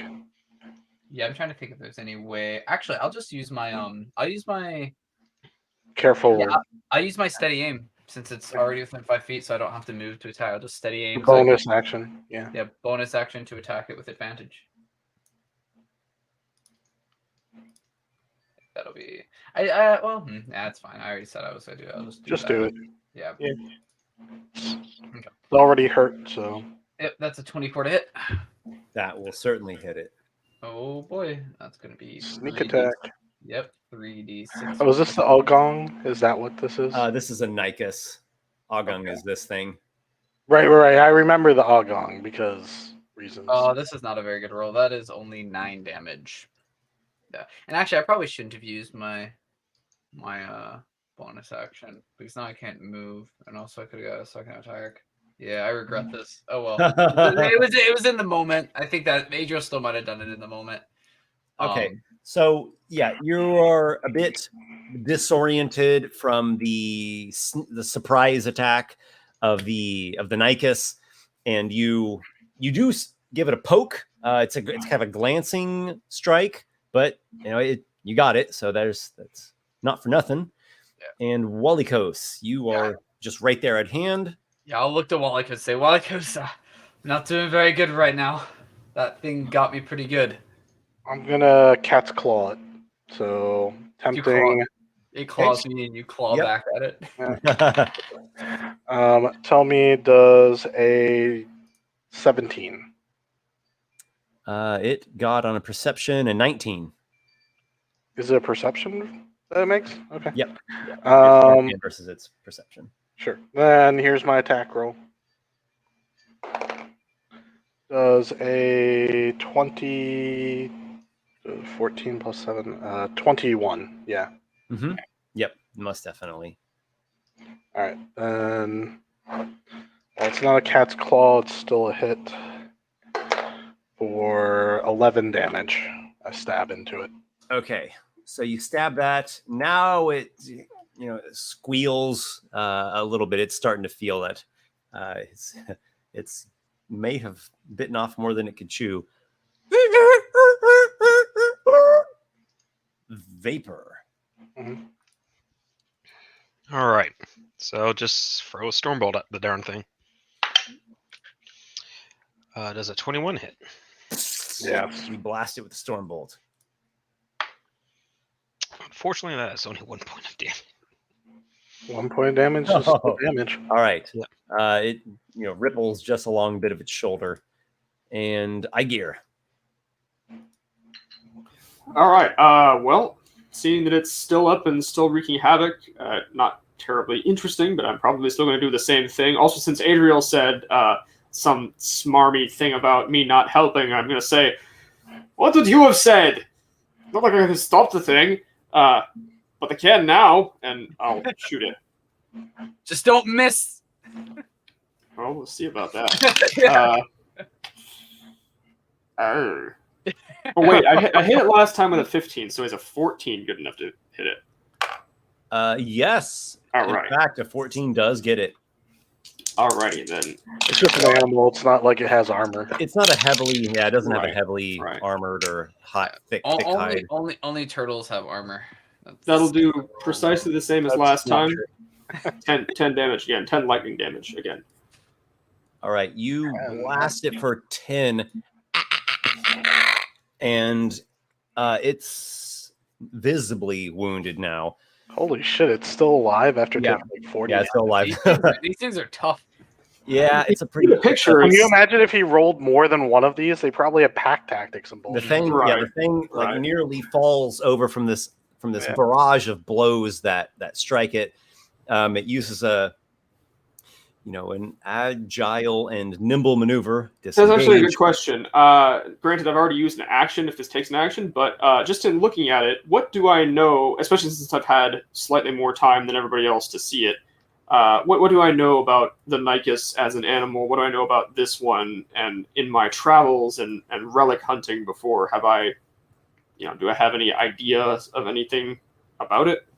Well, it's certainly a wild Nykus, but the image I'm showing here is not as is more pleasant than the one you're actually seeing. Right. Imagine this, but make it like more monstrous and like almost vulture like. So is it sickly? Is it some other breed? We'll call it a breed. They're not bred, but some other variant. Does it just not They are beasts. They are animals. They're decently smart, but for an animal, predatory creatures. Sometimes they're solo, sometimes they're in small groups. Right. It's pretty rare that you see more than like say 4 of them together in the wild. If it has a unless swim they have some speed. babies. Does it have a swim speed? That's what's important. No, Wouldn't think so. No, they run real fast and they can jump well, but they don't swim, they don't fly, they don't burrow, etc. Right. This one you said they looks, don't teleport, so they just disengage. I and think it it's. right. Let's bobs not its drag head this. and jumps away, leaps back away with this failed predation attempt here. Kind of went into the herd of antelope, and the antelope just gored them all over the place, and didn't get the young antelope that it wanted, and just with its claws just like tearing across the ground begins. They were wolves in sheep's clothing, or yeah, lions in antelope's clothing. yeah. Well, like I said, they're clever, but for an animal. Did it disengage or is it taking attacks? Yeah, it disengaged and then it moved its speed. Which is? You could all make ranged attacks against it if you're inclined to do Oh so. yeah, Absolutely. Yeah. I'm killing this thing. Yeah, it hurt Adriel. It's going dead. All right, so we got Adriel, Walykos, Vapor, Aygir. Also, when it moved, even though it disengaged, did it activate Satyr's ploy? Now that I'm aware of it. Sure. Yeah. All right. Say like it had to move past you to some degree, and Yeah, I would trigger Satyr's ploy on the first square it moved through. okay. So It's got a 13 deck save. well, considering my saving throw is 8 plus proficiency plus 4, that's 14. So yeah, So close, but so far. Yep. And you trip the thing, and it's it stumbles, and that kind of screws up its running away plan. And then I get a free attack on it, I believe, as well. Yes. With advantage because it is prone. Thank you. Stab down into it. Does a 23? Yep, 23 will do it. Oh yeah. Go ahead and take another 15 damage. That's probably dead. The creature goes to flee and it nimbly bobs away. And it takes us like one stride past Walykos.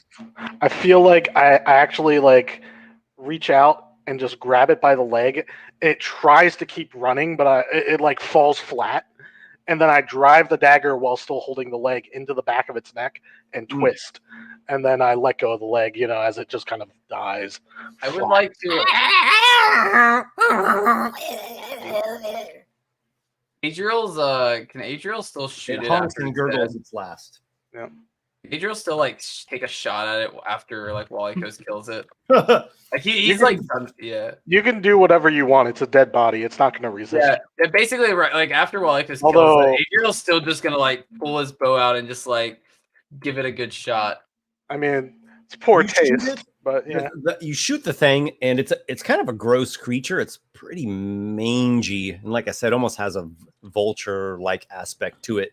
Well, so it just has some blood splatters, and maybe a few fleas jump off of it. More hard scoots rather than proper pernicious feathers. Yeah. I like look at my arm that's bleeding and say, "Good." Wanted to make sure it was dead. Oh, why don't you bandage your arm up before you lose more blood, and let's get this out of our camp. I say, like, we should take it somewhere and throw it off the edge of the cliff so it doesn't attract predators. Yeah, I agree. Yeah. All right, so you'll get it chucked off of a taller cliff and let it go much further away. That way, the animals go over there and banging down, and maybe some worm drakes will feast on it, or some maggots. Yeah. Or you could probably throw it over near the worm drakes, just form a little carrion pile that'll take anything's attention from us. Yeah. Yeah, we'll do that. Yeah. So I think that was fucked up, but we need to now rest more than ever, thanks to Adriel getting effed up. Yep. Yeah, you see Adriel like after the combat, just like kind of like throwing his sword to into the ground and just like starts bandaging up his arm again because this was another time his arm got like destroyed by something. I mean, what's the word? Like, we probably spent 10 minutes. We lost 10 minutes of our short rest there, maybe. Yeah. I don't know. You had completed 50 minutes of the short rest. Oh wow, we were almost That's there. some bullshit, Esper, and you know it. Talk to the D6, man. That's fine. Well, I guess we just have to lose that time and eat it because we can't. We have to get another short rest. Yeah. Okay. So an hour and 50 minutes later, hopefully. So nothing else accosts you during the next hour. I rolled the time elapsed die, and I'm keeping track of that. All right. So I'm gonna spend 2 of my hit dice. Adriel's probably going to spend all of his hit dice. Yeah. So we, I just to clarify, we do add our Constitution to this, right? To every die that you roll. Hit die you roll, you add your con modifier to it. All right, I'm back up to full. I rolled 16. Right. You all accrued another half milestone. Yeah. Oh, only a half milestone. No. Aygir spends 1, and he also spends Don't 4. worry, you'll be there before we long rest. That's almost. Yep, I am. I had to use all my hit dice, but I am back to full. And even though I'm ahead right now, the odds are I'll die first before all of you. So we'll see if I lose out. You got some tricks up your sleeve. I'm running low on tricks, so we'll see. Yeah, well, so Adriel's gonna like completing a short rest. You regain Satyr's ploy, right? I know, and also my hand. And your hand of fate. Yep. Cat's claw is like it's just once per creature. Per short rest per creature. I think it's per long rest per creature, but I mean, I think it's per short rest per creature. I don't think it is, but if it is, it would be really weird if you went back to the same creature after a short rest to fight. You cannot use Cat's Claw against to complete a short or long rest. Okay. Yeah. It's weird. I mean, I guess you might fight the same creature between short rests, but it seems unlikely. It could be a big encounter where you're chasing them through their lair, I guess. Anyways, after we've healed up, Adriel, are you ready to go? Yeah, I'm like gonna look at my bandages, like run my hand around a bit, maybe use my blades, put them back in, and say, "I'll be as ready as ever. Let's just get this done with sooner than later." Let's just hope that whatever we're going through, the other team is going through 10 times as worse. If they're going through much worse, maybe they'll be dead. Maybe our work will be done for us. That's wishful thinking, I know. It could be, depending on how Esper rolls his I mean, it could be, depending on how things go. How the winds of fate are blowing this day. Let's keep moving. Let's move forward, Esper, cautiously, but I think we have to kind of go at a what's the medium pace? Like we're not going at a slow pace. Yeah, we got to go at least a moderate pace. If there's anything even above moderate, but not like top tier. Yeah, we're going quickly. We're doing double time. It's not a forced march. Okay. So, there's slow pace, moderate pace, or fast pace. Then we have to go moderate. And then forced march would be like you've marched all day and you need to rest, but instead of resting, you just keep going, and then you make checks. I've already got a wound. We just gotta go at a moderate pace. Yeah, let's do moderate. Okay. Yeah. So with exhaustion 1, you have a disadvantage on ability checks. So your skills, initiative, whatever else might just be an ability check. That can get you into some trouble. So you got to be careful about that. But otherwise, your attacks are fine. Your speed. I'm screwed one way or the other. I can't wait for a long rest, so we gotta go. Yep. Let's do it. So you press on, having gotten a couple doses of the harshness of the flora and fauna and the landscape itself of Blackrock Isle, and you continue this slow, craggy upwards climb. Generally speaking, upwards climb through the slopes and the rock formations and the sulfuric tinted air and ashen drizzle. Eventually you come to a crest, or should we say like a high point of this peninsula. There's still additional mountainous terrain to come as you are moving for some number of miles, a couple of miles at least, to get close to the interior. You've spent a couple more hours of travel, and the total amount of time that you've been here is, probably not as expedient as you would have hoped for, but you're still alive and you're trying to be safe, and it's a pretty hostile environment.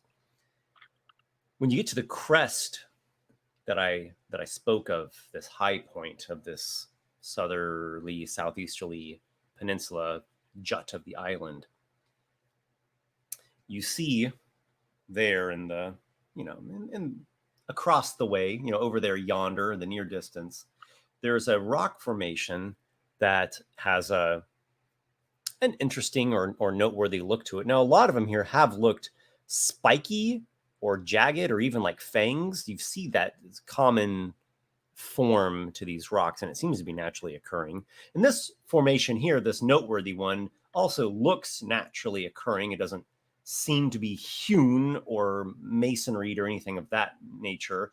The shape to it almost reminds you of, can you imagine the shape of like a marlin crest, where it has several spike out points and they kind of start to bend over, but there's like interconnecting bits of rock. It just reminds you of that. It reminds you of a crest, like a Dimetrodon crest. Natural again, but a noteworthy look. And it seems that there's some shadowy nooks in there as well. And then as you're looking over there, you notice a figure. And the figure is standing somewhere atop this rock formation. So you can see most of the figure.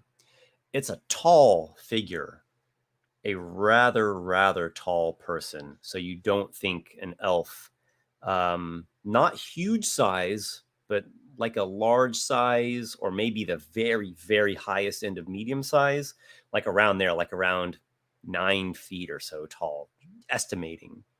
And it's a cloaked figure. There's a lot of, different bits of cloak, not a fine cloak, a cloak of someone who lives in this harsh landscape, a practical cloak, and even some, of its extremities have rips or shreds. You might even describe it as tattered in areas, but it's functioning, right? It's not falling apart. So cloaked figure. There is not really a hood, but like a head wrapping headdress part, and then a little bit of covering, probably to not be breathing in this ashy sulfuric environment. And the figure watches you. Just like watching us? Observing. Can you remind me how far away it is? About 100, maybe 150, something like that. Not close, just kind of over there yonder. And in the direction we're directly going, or just kind of looking at us from a different way? It would be to your right-hand side. Okay. Mm-hmm. But it seems a pretty Does high it vantage seem- point to be watching and observing much of this immediate region. Does it seem like aggressive, or is it just like kind of just sitting there? And it has already seen us, but hasn't Yeah. acted yet, so that Watching bodes you, for... definitely watching you. Yeah. I mean, we're pretty far away, too. He or she or whatever hasn't made any movements. You don't see a weapon being drawn or spell gesturing. If this were a video game, which it most decidedly is not, we have not drawn its aggro yet. Yeah. I mean, that's not necessarily. It may not be an enemy. Well, exactly. I think we should just keep one person watching it at all times as we continue forward. I don't think we should divert to try and speak to it. It could make it aggressive. It might not. Yeah. Let's just keep going in our direction. If Right. it wants to approach us, we'll deal with it. Otherwise, we're just passing by. And if it wanted to attack us, it could have already, so... I mean, not necessarily. Not everything has a ranged attack at 100, 150 feet. Yeah. Well, that's true. But it could have at least... If it saw us, however soon it saw us, it could Well, I have mean, snuck if it up wanted behind to, if it was more aggressive, then it would be hiding. Right now, Right. it's just showing itself. Exactly. So, And it looks, if anything, like a that's- local, if there are locals. And in That's other a- words, not like one of Elvondor's minions. Let us hope that it is potentially. more friendly or neutral than enemy, because I don't think we can afford to take a fight from someone that actually knows this land and can think like us. Yeah, you guys would get your ass kicked. Oh, yes, us guys. Ah. Because After, you after Walykos dies, you won't stand a chance. now you Sure. haven't been here before, Walykos, right? You were just No, a none of us have been here before, and we're not going to go into the dungeon and fight the things guarding these artifacts. This visit, if we can help it, but if we can just ensure that Elvondor's crew fails, I don't think that he is going to risk wasting more of his even expendable minions. Have a limit. Although you never told me there were locals. There's Why not would gonna I- be locals? Yeah, why would I tell you that? You're the one with point of contact, Corgain, who told you all about this place. No, he didn't. He told me to go here to stop them. The Isle is really shrouded in a lot of taboo and mystery, and it's considered a very accursed place. It's almost like you don't listen when he The was ship is telling like, you. we're all not going to this. sail there. We'll get killed there or smash on the rocks, and even if we don't, we're going to get like bad juju just for sailing close to it, and our ship's going to be cursed, and we're all just going to sink to the bottom of the ocean on the way home. That's how that works. That's science. The Yeah. figure, having met your gaze for some time, raises a hand as though in salute. I mimic the gesture, thinking that, well, maybe it's that's interesting. I'll do the same, just so it knows that we're Vapor. all. Yeah, I'll also salute that. Guys, you ruin it. I wanted to just do it by myself, but no, I'm just kidding. You all do it what you want to do. As we raise our hand and salute, does it do anything, Esper, as we continue?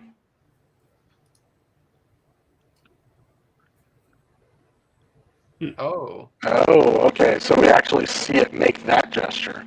Perhaps it is a friendly ally. Perhaps maybe we can. Allies too strong. We don't You're getting robotic. Yeah. Maybe we should at least speak with it, and it could help us navigate this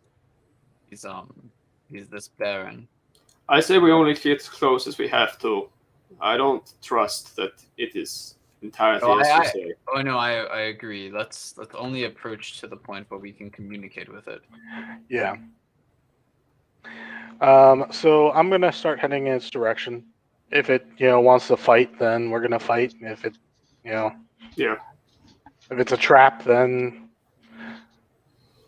oh well, I guess we'll find out it's a trap. Let us approach in formation that would be suited to combat if it comes to that.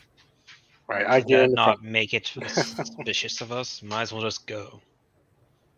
Well, we are going. You all go in the direction of this rock formation or cave or whatever that is over there, and you get a little closer and a little closer here atop the crest bit of the mountainous vicinity, and you see the figure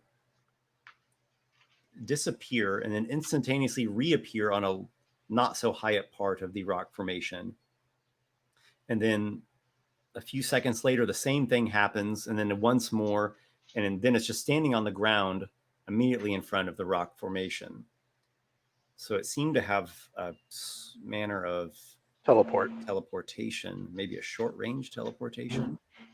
Would you say there's like 60 feet between each point where it was?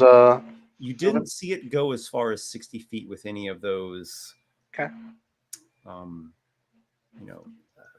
Were those 30 feet, maybe? 20 or 30, something like that. Some would say, was it very misty? Was it a step? It was not misty, and neither was it particularly in shadow. But yeah, I see what you're saying. It seems kind of similar to those types of effects. Yeah, that's fine. It seemed to happen pretty quickly. It wasn't like spinning an action to cast a spell. So this gigantic figure who we're approaching and now standing before us, I say in Elven. Well, okay, so you approach the figure and you come within like close speaking distance, right? Yeah. And he draws back the cloth and part of the face mask part, so it just has this wrapping of a head cloth and this, like I said, flowing, pretty practical wilderness robe set on, and the face and the size of the creature in general, you would probably call it a half giant. Half giant is a loose term in MIRRORMOURN. There can be different varieties of half giant, as there can be different varieties of full giant. Yes, Goliath. So, things that in spear bulgs. Yeah. Bugbears, maybe. Not a bugbear. Bugbears are not. This creature, it has a face sort of like that of a giant, but it's not so big. It actually has a kind of a long face, like the nose comes down far and the jaw comes down far and the head kind of goes up high, and there's a little bit of sea foamy colors, just slightly hinting, not vivid, subtle, mixing in with the creamy, tanny skin tone color. Flowing robe. There's not any bulky amounts of gear, but there could be smaller equipment amongst the robe, and the half giant stands there and just calmly watches your approach. The ground is like part rocky, and then there's this bit you see, which is like this sand pit. I don't mean like a pit that falls down, but like a little sandy area. And there's like some bundles of sticks nearby, and there's like another fire pit area, and it looks like there's some crevice going either into the rock formation or maybe a cave amongst it. It's some kind of dwelling here. So you approach this large figure, and it just watches, kind of just goes from one to the next, looking you up and down, taking in the sight. Do you speak?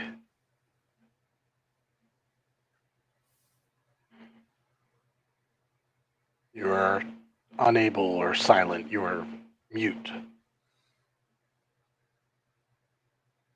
And steps over to the sand area and grabs a stick and draws, writes rather, not a lot, just a couple characters in the giant language. Does anyone read that? Nope, none at all. Oh gosh. All right. So it looks at you, and you all are indicating that you don't understand. Yeah, Sylvan was the one that D'Amico taught Aygir. He smooths out the sand, and he draws. He writes, and he tries to write like in Elvish, and there's a word that you can't quite make it out, and then the next word says silence. He doesn't know how to properly write the first word. Something silence. Aygir actually, knowing that it's a half giant, which is similar to what D'Amico is, will say some words in Sylvan, like speak, language, talk, this one work, yes, no, this one good, you hear? And it rubs out the writing in the sand, and it writes in Sylvan script. There are some mistakes, but it's better than the Elvish script.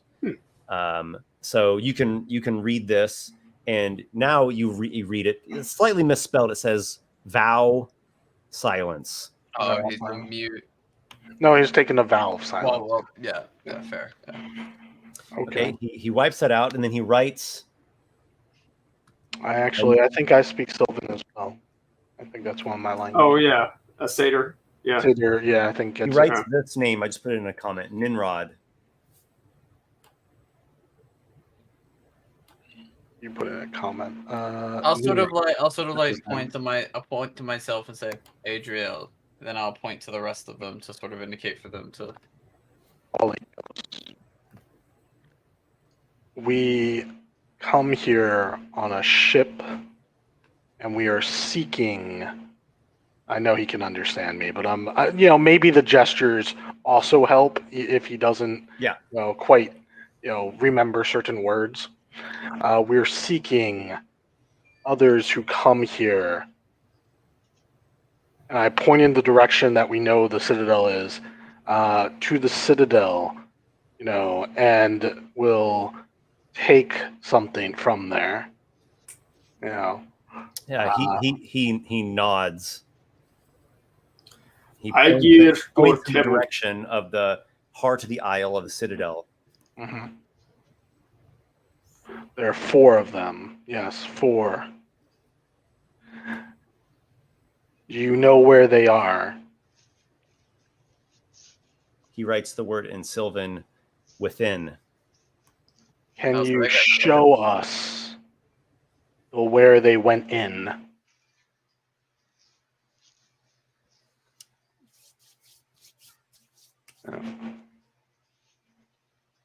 Yes. Okay. Will you do this? Yes. Well, and what would you want for this?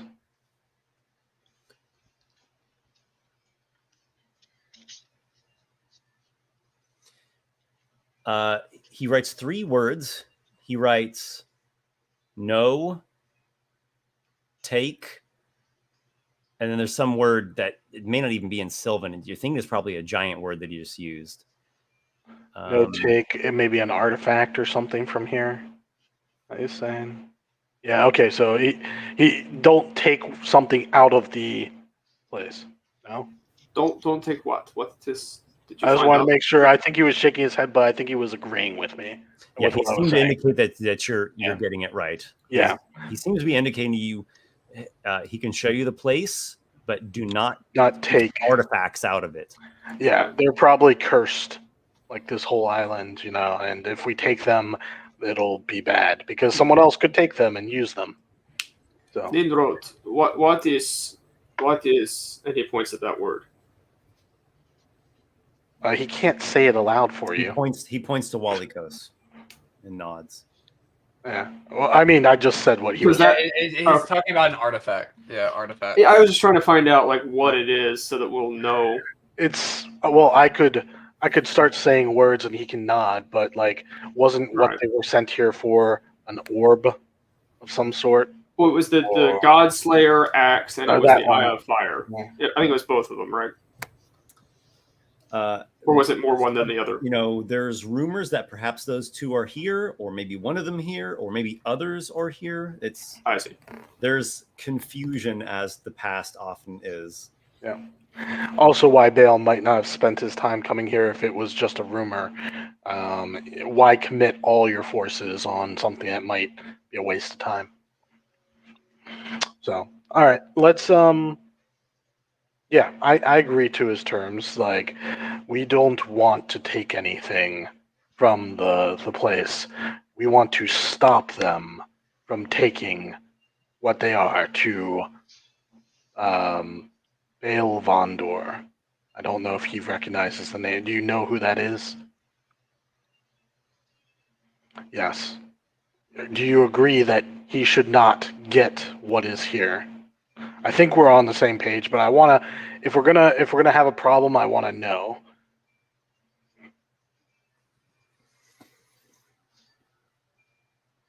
Mm-hmm. What's he write? Bale may fight. Mm-hmm. You may fight. Mm-hmm. Any may fight.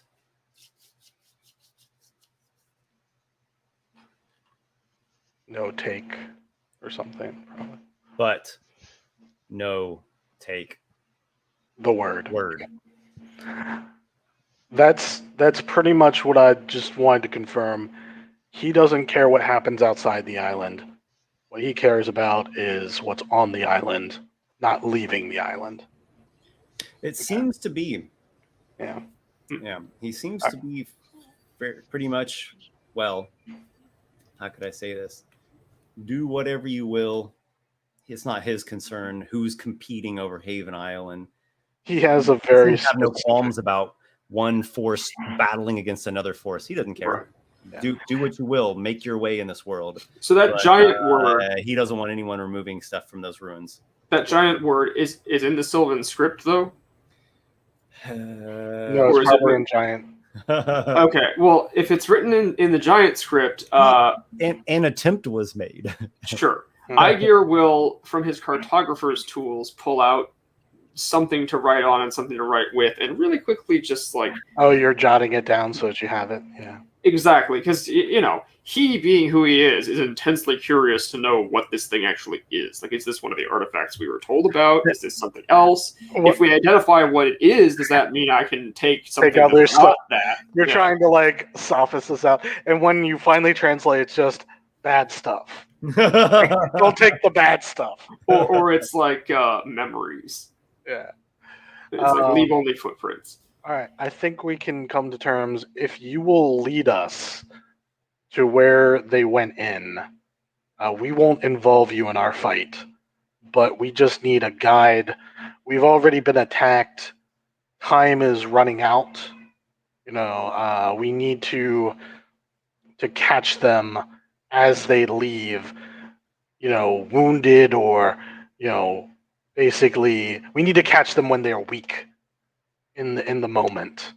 Maybe not when they're leaving, but maybe while they're still going through whatever defenses the place has.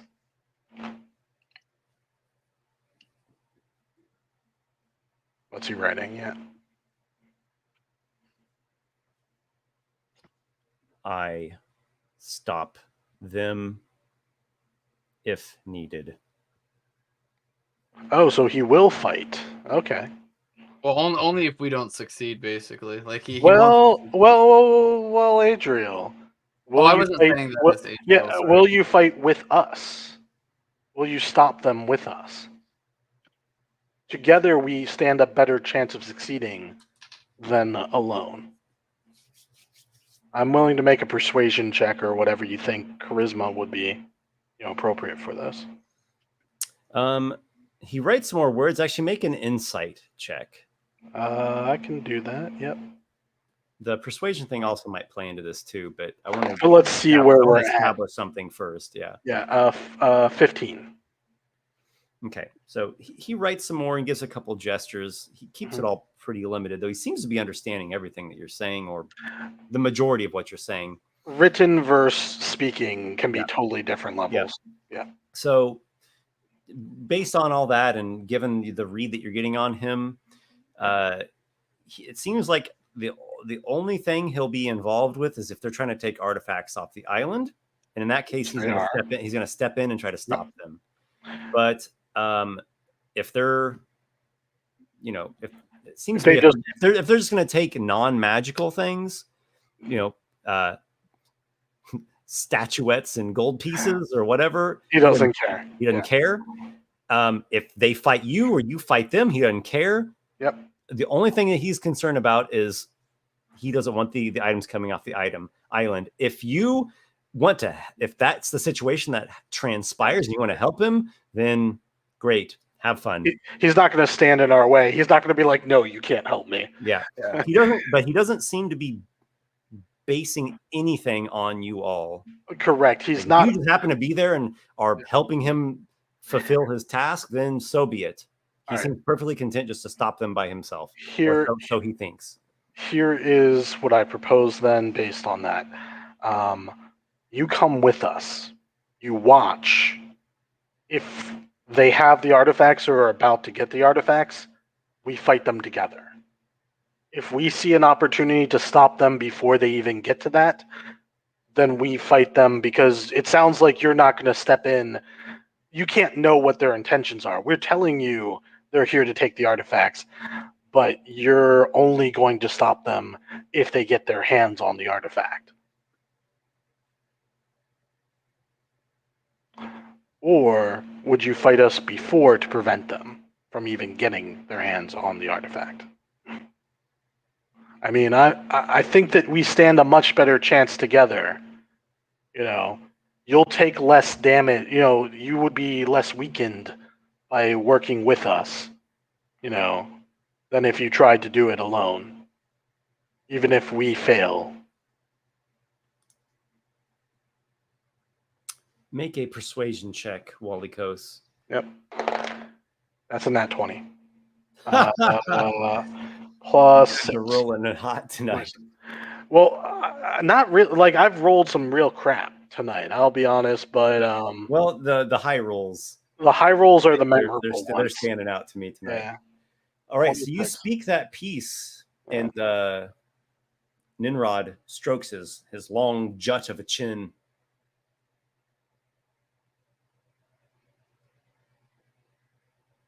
He gives you a nod. Thank you.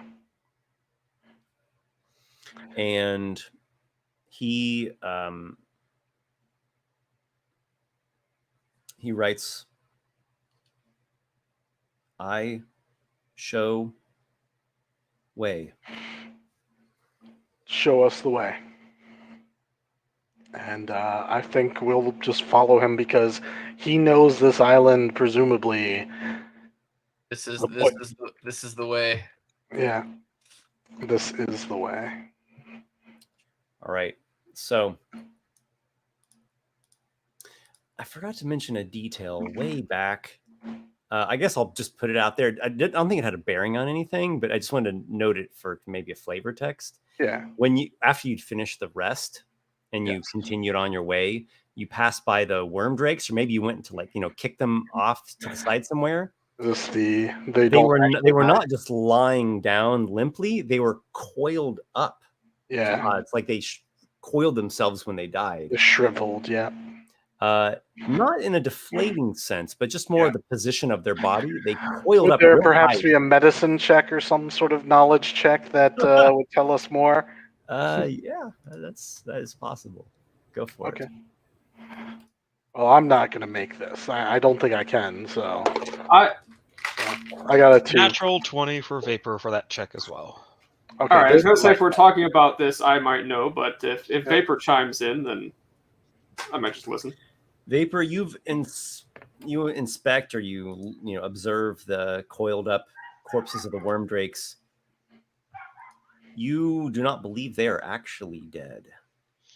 They are clearly inert and they're like paralytic, but they're not dead. Seeing that they're most likely not dead, Vapor's going to take out a knife and cut off their heads. You take out your knife and they won't cut. It's like you're trying to cut a solid chunk of steel. With his something has happened to these creatures upon, being reduced as they were to zero. Well, they've entered some sort of state, and they've hardened up, or something has happened, and they won't. The knife is completely ineffective. Well, he made his check, Esper. Does he know the cycle and all that? Make a nature check. Okay. Vapor, that's you. Fortunately, I don't think that's going to be good enough. Well, you don't know. Make it. 5. Okay, you're not sure. But obviously these are more than just a mere animal. There's something special and different about them. They are animal-like, animalistic, maybe we could say, but they've got some innate property that is beyond any. Is this happening enough in Aygir's presence that he might be able to weigh in? Go for it. All right. Okay, well, it's a 12. It's higher. Nothing additional. Yeah, that's a puzzler. You can't cut them at all. None. Not even a little bit. Oh, here, you want to try? Go for it. Is it like stone? Is it like a magical effect, maybe? It's like a mutapod, but all sudden and not over time. They're hard like rock. If it's magic, then it's not any sort of obvious magic. Mm-hmm. You're not sure. Is there anything just like the cliffs nearby? I guess we just what are we gonna do? You want to dump it off some cliffs like you did with the Nykas? I mean, we can't kill them, so let's just dump them into water, maybe see if they can breathe. Oh wait, wasn't one of them pierced by Adriel? They were cut before, active, but when they died, they hit the ground and they coil up real tight. Yeah. Vapor wants to see if he can find any of the cuts on them. Come again? He wants to see if he can find any of the cuts that were on them. Okay. They still bear the markings and the injuries of the battle. Okay. Like you see where Adriel stabbed the one through. So Vapor's going to take nonetheless, his it's knife. Not dead, though. You can detect, I don't know if it'd be a heartbeat or something faint about it. Okay, so Vapor's going to take his knife and see if he can pierce in through the open cut. Nope, it doesn't work. It really is like a block of steel. Maybe there's a slit in the steel, but there's just more steel. Like the innards of the creature won't pierce, they won't cut. It's basically like method animation. Yeah. So I mean, either we try to. You're really robotic, Keith. The microphone needs to clear its throat. Come on, microphone, give it a good. I think he's going to change his microphone out. Well, I thought he was going to do it earlier, but all right. All right. One thing leads to another, and All right. So again, that was in the past. I didn't really want to retcon stuff, but I thought it'd be a cool flavor detail to put in there. Stuff, that ruins kind of a couple ideas I had. I was going to see what we could do if we burnt one. You experiment burning it. It does not burn. Yeah, I think you blast it with your lightning cantrip. Right. It doesn't burn or whatever lightning would do to it. So with the burning, is there any indication that the fire did anything to it? Is it warm to the touch? It might warm slightly to the touch, but it doesn't warm up like a metal. It doesn't get hot, like searing hot or painfully hot. It looks like they're the opposite of you, Vapor. What do you say we dump them in some water? I doubt they can breathe. That might be the best thing to do.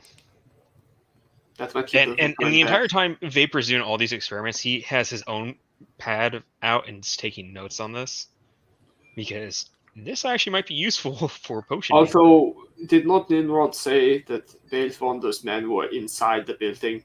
Should we continue to do these little experiments, as interesting as they might be? If they're here when we come back, we'll take one with us. This happened before we met him. Yeah. Okay, so don't get confused. Okay. Sorry. Maybe this will come to pass at a later moment on this island, and you go back. I think we just chuck them over the side of the cliff and stop worrying about it. Okay, so they've been chucked, and we'll see if you guys go back for them or not. Back to the present moment, and Nimrod is leading a way for you all to go. And it's helpful because there are some different trajectories and different paths you could take.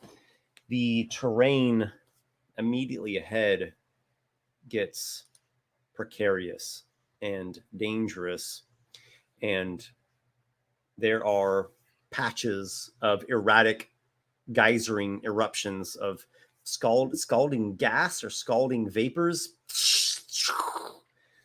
and he navigates you through these, but eventually you have no real choice, but the way ahead is going up this slope that contains scalding geyser, erratic blasts going up this rocky mountain slope that seems to be leading towards the ruins of the Citadel.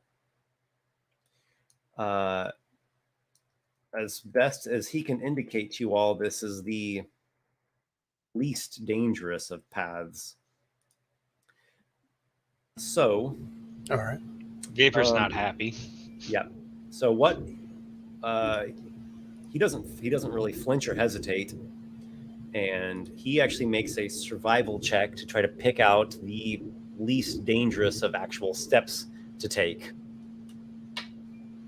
And you all can follow or not, or whatever you see fit. I'll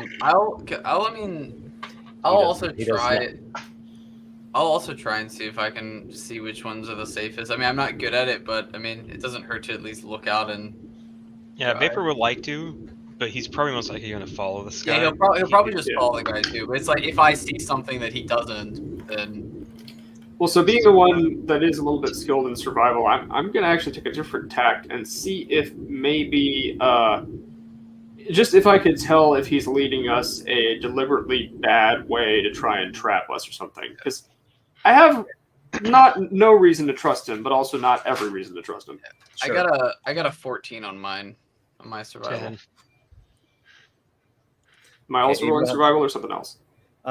You can do whatever you want to do. Each of you gets a chance for some kind of skill. It doesn't have to be survival. All right. Well, I think that is the one that makes sense, though. That or investigation, maybe. If I can avoid making a skill check, I will. But you don't have to. You could just follow somebody. Mainly just because I'm at disadvantage. Mm-hmm. So, I mean, I'll make one, but I'll follow. Just in case. Okay, well, why don't you just hold off for 1 second? Let's see what Aygir does, and then I can tell you some more. I have a 19 on survival. Good. You're lagging, Adam. I am. Oh. No, it's not. Oh. No. That's weird. Just Adam lagged for me. Everybody else stayed normal. Huh. I'm special. I 19 on survival. 19. Okay, so we've got Nimrod going one way, and by way I mean you're still relatively close to each other. Aygir going one way, Adriel going one way, Vapor going one way, and then Walykos. Are you going your own way, or are you following one of them? I'm not actually going my own. No, so Vapor's not going his own way. He's just kind of doing it just to see if he spots anything. Yeah, that's what I was. Yeah, I was just trying to see like if the way that guy picked was like correct, like not necessarily going my own way. Double checking. Yeah, we were double checking. Right. And I was seeing if he was deliberately steering us a bad way or not. Okay, which I'm guessing he probably isn't. But survival, I was perceiving as guiding, whether guiding other people or just your own path. If someone just wants to do perception, you could switch that to perception. You don't have to re-roll it, but just say it was perception instead of survival, where you're just looking out for telltale signs of maybe where a geyser blast is about ready to erupt. Yeah. So my roll will still be the same then of a 10. Oh, my perception would be higher. It's a B plus 3. So instead of -1, it'd be +2, so 17 actually. Okay, 17 perception for Adriel, 10 for Vapor. How much for Aygir? 19. 19? Okay. And Walykos, you could make the perception check if you want. I mean, no harm. You don't. You could do, instead of perception, you could do acrobatics to get yourself into the best position possible to evade. Acrobatics would be better than perception. Oh wait! We can do acrobatics instead. Wait, I'm so confused. You can do whatever you want to do. Okay, because like I'd rather do acrobatics if that was an option. Okay. Well, the problem is I have disadvantage, so I only got a 13. Should I keep the same roll or should I re-roll for the acrobatics? You don't have to re-roll anything, but just pick which skill. Okay, yeah, I'll do the acrobatics. You do athletics and just try to climb around the whole side and try to avoid. Okay. I'll do the acrobatics and sorry. Yeah, that's much better. That's +4, so it's a 19. Yeah. Okay. So at the end, we'll call this a round. At the end of this round, the geysers are erupting, and there's just really not any way around that unless you were to actually climb around a whole different path, and no one did that. So you can next round if you decide you want to start doing that. Adriel and Aygir rolled high enough to where you're going to be making a dexterity saving throw with advantage. Vapor and Walykos, you'll make your dexterity saving throw normally, and this is against a scalding geyser multiples that are erupting all about. You say dex saving throw? Dexterity saving throw. And you get advantage on it. Nice. Wait, I make mine normally, you said, right? I'm talking about myself. Sorry. Yeah. Adriel and Aygir had advantage. Walykos, Vapor, and Nimrod do not have advantage. I got a 19. I have a 15. I have a 23. Okay. We probably should have done this one at a time. It's much more organized that way. So just hold on to your numbers there. The total damage of scaldingness is 14 fire damage. So what did Aygir get on the dex save? Sorry, Vapor, that's going to suck. 15. 15. You succeed for half damage. 7. Adriel? 23. Okay. Also half damage. Walykos? 19. Same for you. Vapor? Vapor's down. What'd you get on your dexterity save? I got a 7 in with the vulnerability to fire. Okay, you take 21 fire damage. How much was it? How much was it? Don't you have a ring of spell storing with absorb elements? Given to you by Canis Spindle? Yep. I could do that. Wasn't it Canis Spindle that loaned that to you? No, it was Walykos' buddy. Corgain loaned it to you. That's right. Yes. I encourage you to utilize the... Yeah, he's going to have to use that. He might still go down, though. It's a lot of damage. You take 10. The thing is, it reduces the half after... Oh, I see. Okay. How much damage was it again overall, Esper? So I know how much the half is. It's 14, so half would be 7. 7. All right. And then Vapor normally would be taking 21, but instead you take 10. Yep. I know you have more than 10 maximum hit point. Oh, yeah. No, I do. Yeah, but that 21 was actually my maximum hit points right there.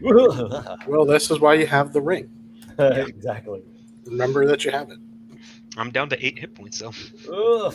Well, we're pushing on as fast as we can, I assume. I'm going to roll Vapor, are you all right over there? Fucking burns. So, unfortunately, Nimrod did not roll good on the survival check, so he kind of led you into that. Not intentional. It doesn't seem to be intentionally. Right. Ninrod makes a dexterity saving throw. He also And failed. he just evades it. Just a total evasion. Aygir remarks to himself, maybe he isn't a local after all. You say it was the least dangerous, not completely. He seems highly dexterous and has the evasion feature is what I meant by that. So sounds like he's a monk. Save for no damage. Or just a rogue. I would put monk. It's probably most well, likely stay a monk I'll if you let took a you vow of all silence. debate that. So you've made through part of the geyser slope. So let me try to run this a little bit more clearly on this next round. So imagine a craggy, rugged, mountainous slope that has erratic blasts of scalding geysers, water and gas. You can keep following Ninrod, or you can go your own way and not follow him and do your own survival check to try to pick out your own step-by-step way. I'll keep following him, but you don't want to follow somebody or blaze your own trail. You can do anything you can imagine. You can make a perception check to try to detect maybe a wisp or some kind of telltale sign of where one's going to go off. Or you can use acrobatics to ready yourself. Yeah, I gotcha. While maneuvering through all of this. You can use athletics and just try to climb your way out of this whole section. It's going to take you climbing around. And let's just go in order and say what we're going to do, and we'll go from there. So Esper, he's leading on. Yeah, you made his survival check. So Ninrod leads on. Yep. Then Aygir, what do you want? And comes up with a 10 on survival. It's not enough.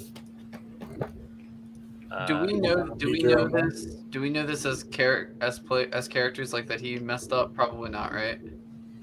He, as far as you can tell, he's doing his best, and there do seem to be other more dangerous areas outside of this. So it seems he's picked the portion of this region that's least dangerous. Very good, Aygir. What do you want to do? Do you want to blaze your own trail? Do you want to try to? You can do anything you can think of. If you have a spell. Yeah. Just given what happened so far and seeing what it did to Vapor of all people, I'm gonna look to the group and look to Ninrod and kind of make the motion like to follow me, and I'm gonna try and see how well I can lead us. Okay. I mean, you can not better, cast the healing spell on Vapor too if you're so inclined. I am out of spells. Do whatever you want to do. I don't believe they recharge on a short rest. Artificers are not like that. No, they're not. Yeah. Just anything you can imagine yourself doing within, a couple turns or something. Aside from just leading the way, that's about it. No more healing spells? No, I don't have any He's spells. out of spells. All right. We took a short rest, not a long rest. Okay. I ain't got no spell slots. I only had the 3. No healing potions to donate? You gave like one healing potion. We used them. Yeah. Vapor, you have healing potions. You create No, I them. don't. I gave one to Walykos. We're out of everything. I used one already, and I have the ingredients to make one, but I haven't had the time to make it. Oh gosh. It probably takes longer than an hour to do. You've been doing a lot of damage to us, Esper. That's what it comes down to. I personally am right there in the game world. I don't know that he. Meteor swarm. Wait, so we're all 3rd or just newly 4th level. We ain't got many hit points. Wait, so Aygir, you're doing your survival check? If that's what it takes to yep. Yeah. Go for it. Alrighty. Oh, hold on. Before you roll this, who is following Aygir and who is blazing their own path? I'll follow Aygir. I'll follow Aygir. Probably follow Aygir. Okay. Yeah, we just saw like Nimrod. You just let us in. Their lives are in your hands. All right. Well, I figure out which way to go, and then I deliberately start down another way that I know is dangerous, so that Adriel goes that way and he dies. No. I'll just throw my dice all over the room. Apparently. Okay. That could have been better. That's a 15 on survival. That's better than Nimrod's. Better than Nimrod's. A 15 is not sufficient. All right. Well, can we? Should we go in? the rest of you, do whatever you want to do to try to prepare yourself for the next geyser blast. Yep. I will. I'll actually do a. I'll actually do a perception because I don't know, because I'm trying to think even if I see it, it's just gonna give me advantage on the dex save. So I don't think okay. I'll just do dex and acrobatics then. Acrobatics, okay. That gives you +4. We can hear you. Yeah, same. Just doing acrobatics. Just hopefully maybe get a good roll. I doubt a 12 is going to be good enough. Sadly, it is not. Couldn't Vapor just take the dodge action? I got get advantage on his dex save. I think that's a combat action. Sure. I mean, it's whatever. Yeah. I got a 19 on my acrobatics. Okay, that'll give you advantage on your dex save. I got a 19. I'm sorry. On my acrobatics. Okay, so use acrobatics as well. So you also get advantage on your dex save. The geysers are erupting. 6, 9. Absorb right, as much as it's you can. 11 fire, 5 for half damage. So make let's do dexterity saves one at a time. Yep. Vapor. I'm down. Oh my gosh! Even with using the ring, I'm going to be You down. still have 2 more. Even using it, I'm going to be down. I got a 8 on my roll. All right. So what I say, it's 11 for you would be 16 halved to 8. He's going to take 10 damage. I'm down. Yeah. 10 or 11 damage. Yeah, I'm down. Because the vulnerability is doubled. Vapor goes down.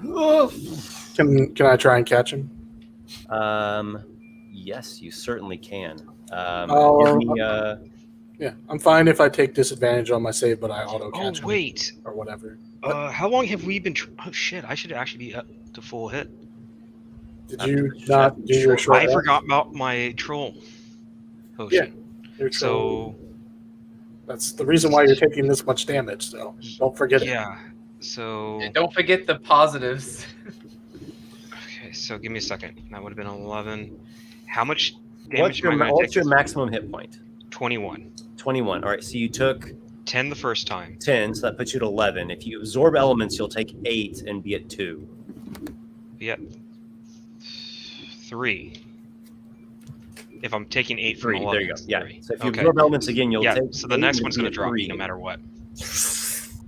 You activate the ring once more, sparing yourself from the. You guys can from the see injury. Vapor's just about to fall over. Man, if only we had a genie warlock in the party that could suck you into his lamp. That'd be nice. All Maybe right. you'll meet that character one day. So One should day. we do the other? All right, who's going to roll the dex save next? I'll roll it. Okay, you have advantage from your acrobatics. I have 15 plus a lot, so 22. Success, you take a mere 5 fire. Got it. Adriel, 23. So I should. same be for you, fine. 5. Aygir, With advantage or no? Because of my strong thing. Okay. That is a 14. 14 is not quite enough, and you take 11 fire. I'm not gonna lie. Even after taking half, I'm still getting pretty low right now. I mean, yeah, how's Ninrod looking like? Is he evading this one? Yeah, he's evading all. He is making his dexterity saving throw now. I would be evading them too, but And he I'm not evades level. it. I'm not level 4 yet. I would be taking no damage from this too. But Soon. He looks back and he glances at each of you, getting scalded and Vapor particularly so, and just he has no expression. He's just kind of watching you all observantly. What a dick. In Sylvan, I will say, this water hot. It hurts a lot. Is there He turns around and continues on his way. hang on a second. Just kind of How much further do we have to go? stoically and not. Yep, How much further do we have to go, Esper? Because this is Vapor. the last round. I still okay. lost one more. Yeah. Well, then maybe we'll make it. Well, we either have to make it or Vapor Esper, I dies. forgot. I have one question on it. If Vapor goes unconscious, the troll blood will regain conscious with them, right? No, you don't heal well. Let me check the wording on regeneration. Yeah, let me Yeah, check. I don't- I'm I don't- gonna check the item. Bear with me 1 second. I have it right here. I'm pretty sure if you take the damage Blood that elixir. turns off your regen, you won't regen. As long as you are alive, you regain 1 hit point every minute. So then, It's per minute. So if you can survive, if you can stabilize, yeah, otherwise you guys can get. You guys probably could get me stabilized. maybe it depends on how many death saves and all that. Well, let's see if someone can actually pull off a survival check that's worth a damn. So, who's following Ninrod and who's following Aygir? Vapor's going to follow Aygir, hoping that. All right, everyone's following Aygir. All right. Well, hang on a second. Yeah, wait a second. I was about to say you both kind of screwed up this time, so I'm gonna go with Nimrod this time. Yeah, I'm also. He's been avoiding all the damage. Yeah, I'm also gonna go with Nimrod as well. He's been avoiding the damage that you have not been avoiding. Yeah. So, Vapor, are you going to stick with Aygir or are you coming with us? Is the real question. Yeah, you want to go stick with Aygir. All right, if you die, it's ride or die. All right. So, Adriel and Walykos follow in the steps of Ninrod, and Vapor follows in the steps of Aygir as you pick your way up the geyser slope. Ninrod comes up with a 19. Come on, Nimrod. Survival, and picks out steps that completely evade the geyser. Yes. Yeah, Walykos and I just kind of like. Walykos and Adriel are making it up to the top of the slope, and Aygir. All right, Ninrod with his fancy 19. It's not natural, but it is a 20. Oh, excellent. You all make it up the top of the slope. You've all accrued a milestone. Yes, I'm level 4 now. This is a You're very not technically level 4 yet. very milestone heavy thing. And you are beholding in front of you an area that contains the ruins of Citadel Satyr Vigil. No, wait. What you see before you is essentially a mountain tarn. It's like a lake up in the mountains, nestled in between higher peaks. It's a pretty sizable lake, but it's not a huge one.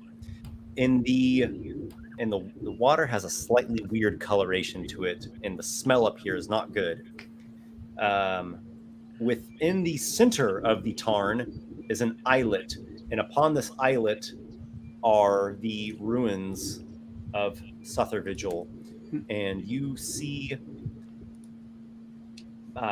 bits of partially collapsed towers and buildings. You see a dock. You see a couple, it's like a busted up, broken jut of a dock.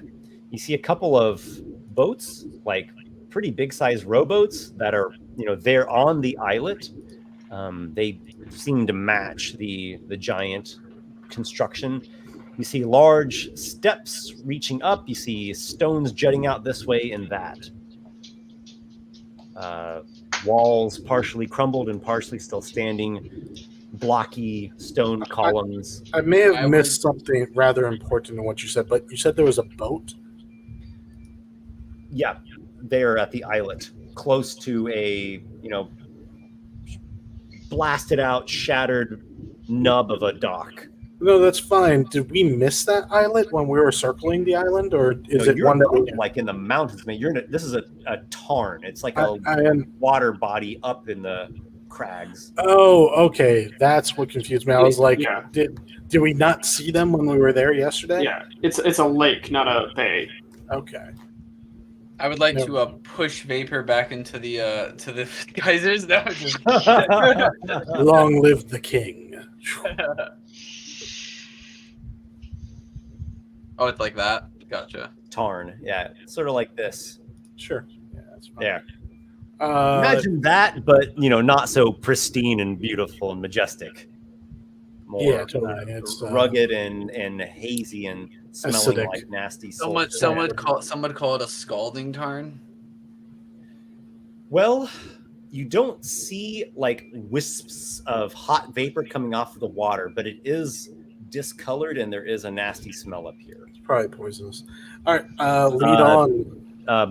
Ninrod points to the water And he does this.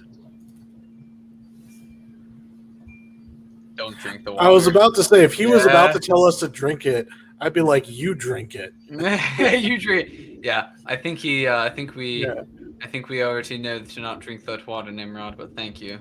Yeah, it was.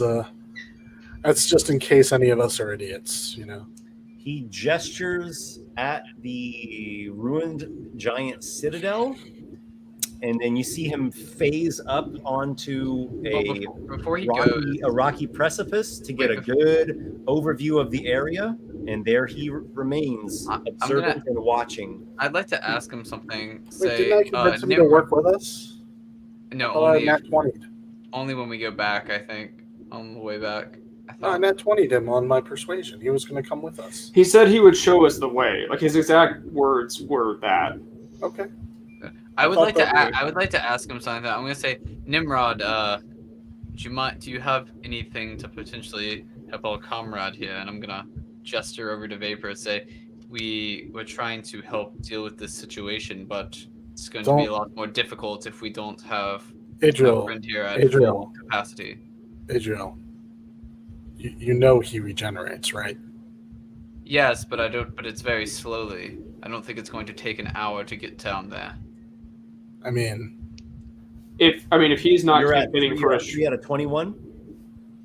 Yeah, it'll take him 18 minutes. If he's not campaigning for a short rest. Oh, never mind. It's one every minute. Yeah, one every minute. Back every minute. Oh, never mind. Adriel won't even say any of that then. Sorry, I didn't. But he's vulnerable to fire and acid. Yeah, never mind. Yeah. If he's not making a play for a short, nasty temper. Right.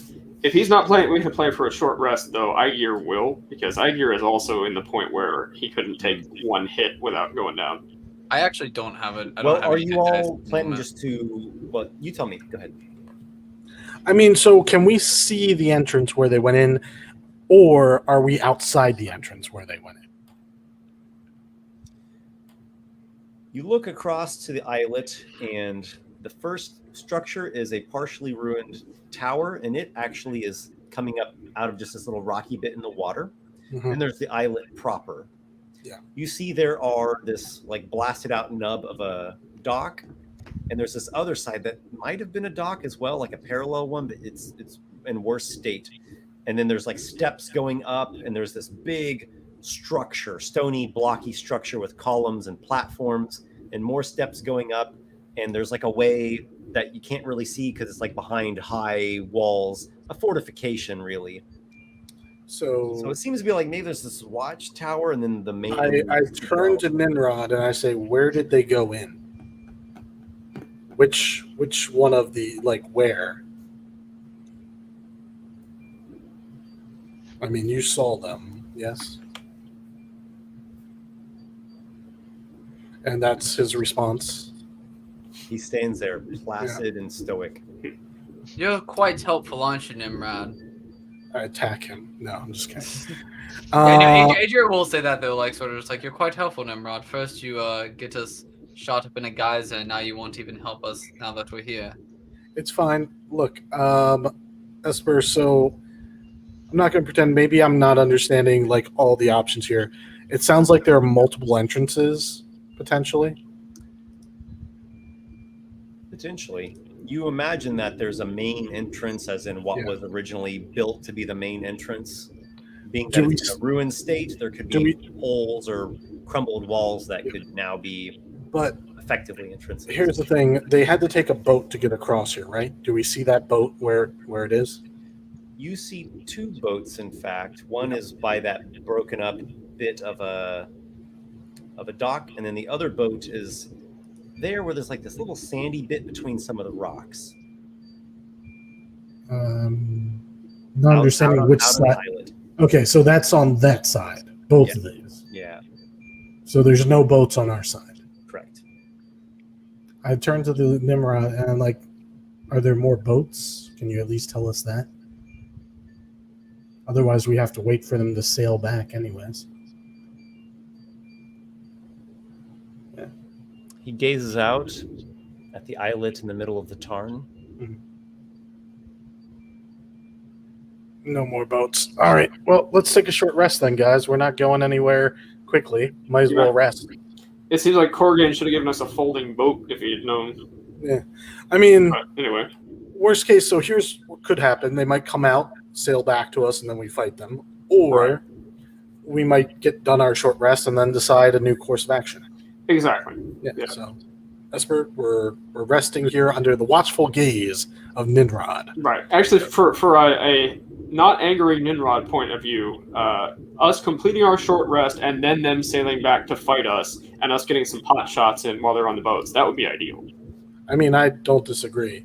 And if they're leaving, ideally they're either like really badly hurt and need to retreat, or they've got what they came for. Since I don't actually have any hit dice, Esper, I'll just not do a short rest, and can I just like hide, like just in case like something else comes out, so they don't see me first? Or do you want to hide behind a rock like you've done before, and have your bow in hand? Basically, yeah. I just want to make sure that like if anything happens, they don't see me, so I can maybe get a sneak attack or something. Okay, sure. Or even a surprise, which would be even better. Cool. Does anyone else have any points of interest during the rest? Vapor's literally just going to find a shady spot and plop his ass down and sit. Okay, you find a spot that's in the the cool shade, and just lie there. And the longer you lie there, the more you feel your vigor flowing through your veins once again. And it will only take about 18 minutes, and then you are back to full hit points. Unfortunately, I only got a 12 for stealth. No worries. During the short rest, I forgot about my troll. Generally speaking, with stealth, and we should remember to do this, I prefer not to roll until like it's that actual moment where something might notice you. I think it just feels better that way. I will roll. And we also don't have to keep like remembering or write it down or something. Yeah, that's fair. But I will try to remember your 12. You're on mute there, Walykos. So anyways, as I was trying to say was I was going to use my serendipitous encounter because I might as well use it. I mean, there's nothing else that I'm going to use it for that I can think of that would be more important than this. So give us healing stuff, like 20 healing potions.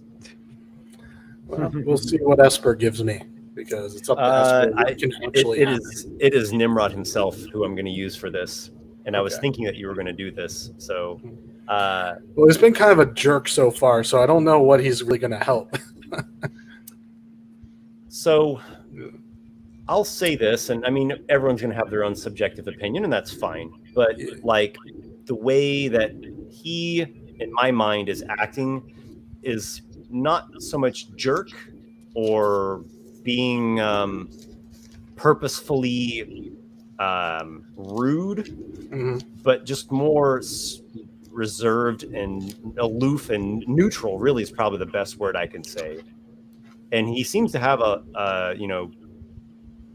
make your own way, figure it out. And if you can't survive it, then you shouldn't be here. We're in an incredibly hostile place. He's not callous in a sense that like he wants you to be. I call that callous. I think it's kind of callous. It's not sort of neutral. No, it's a neutral callousness. It's not like malicious, but it is not malicious. Yeah. He's kind of one of those guys where it's just he beckons you up, and we'll say he gathers up some dirt or some sand to write in. That can be fine. Sure. Yes, and he says, writing in the sand here.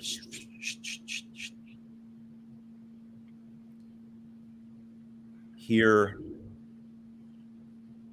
dangerous for you.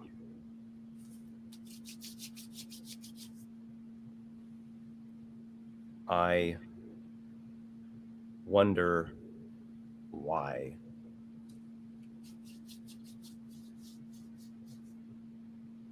You wonder why we came here? So determined. Well, I don't know how I can explain to you because you don't care who fights who all that you care about is protecting what's on this island. But for me, Elvondor cursed me. He inflicted what you see. I'm like gesturing to, myself. I probably don't have my mask on. I mean, who else is around on this island? And it's probably easier to breathe without it on. But he did this to me. And if he gets what he came here for, then he's going to do a lot worse. He's going to kill an entire city, multiple cities. He might take over the entire island if he gets the artifacts. So I'm pretty sure that these words mean nothing to him, because what does he care who fights outside? Yeah. He gives you a slight nod. Mm-hmm. Writing once more. Yeah. Life is, and then beneath that, suffering. Then he erases just suffering and replaces it, life is test.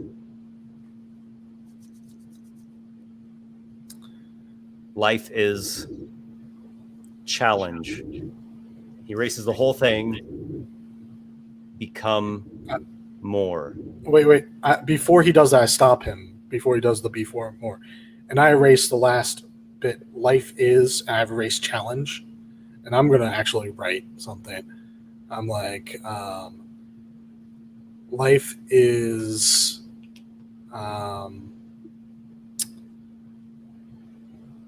life is caring about something more than just survival.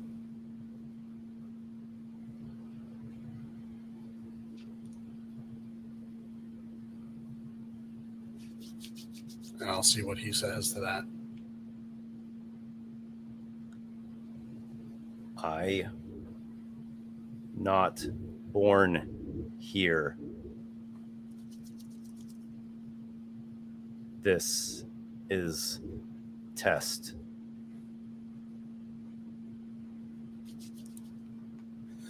I have family. Why aren't you with your family then? I mean, assuming that this is important enough to you to keep you from them, why is it your responsibility? Why are you determined to protect the artifacts on this island?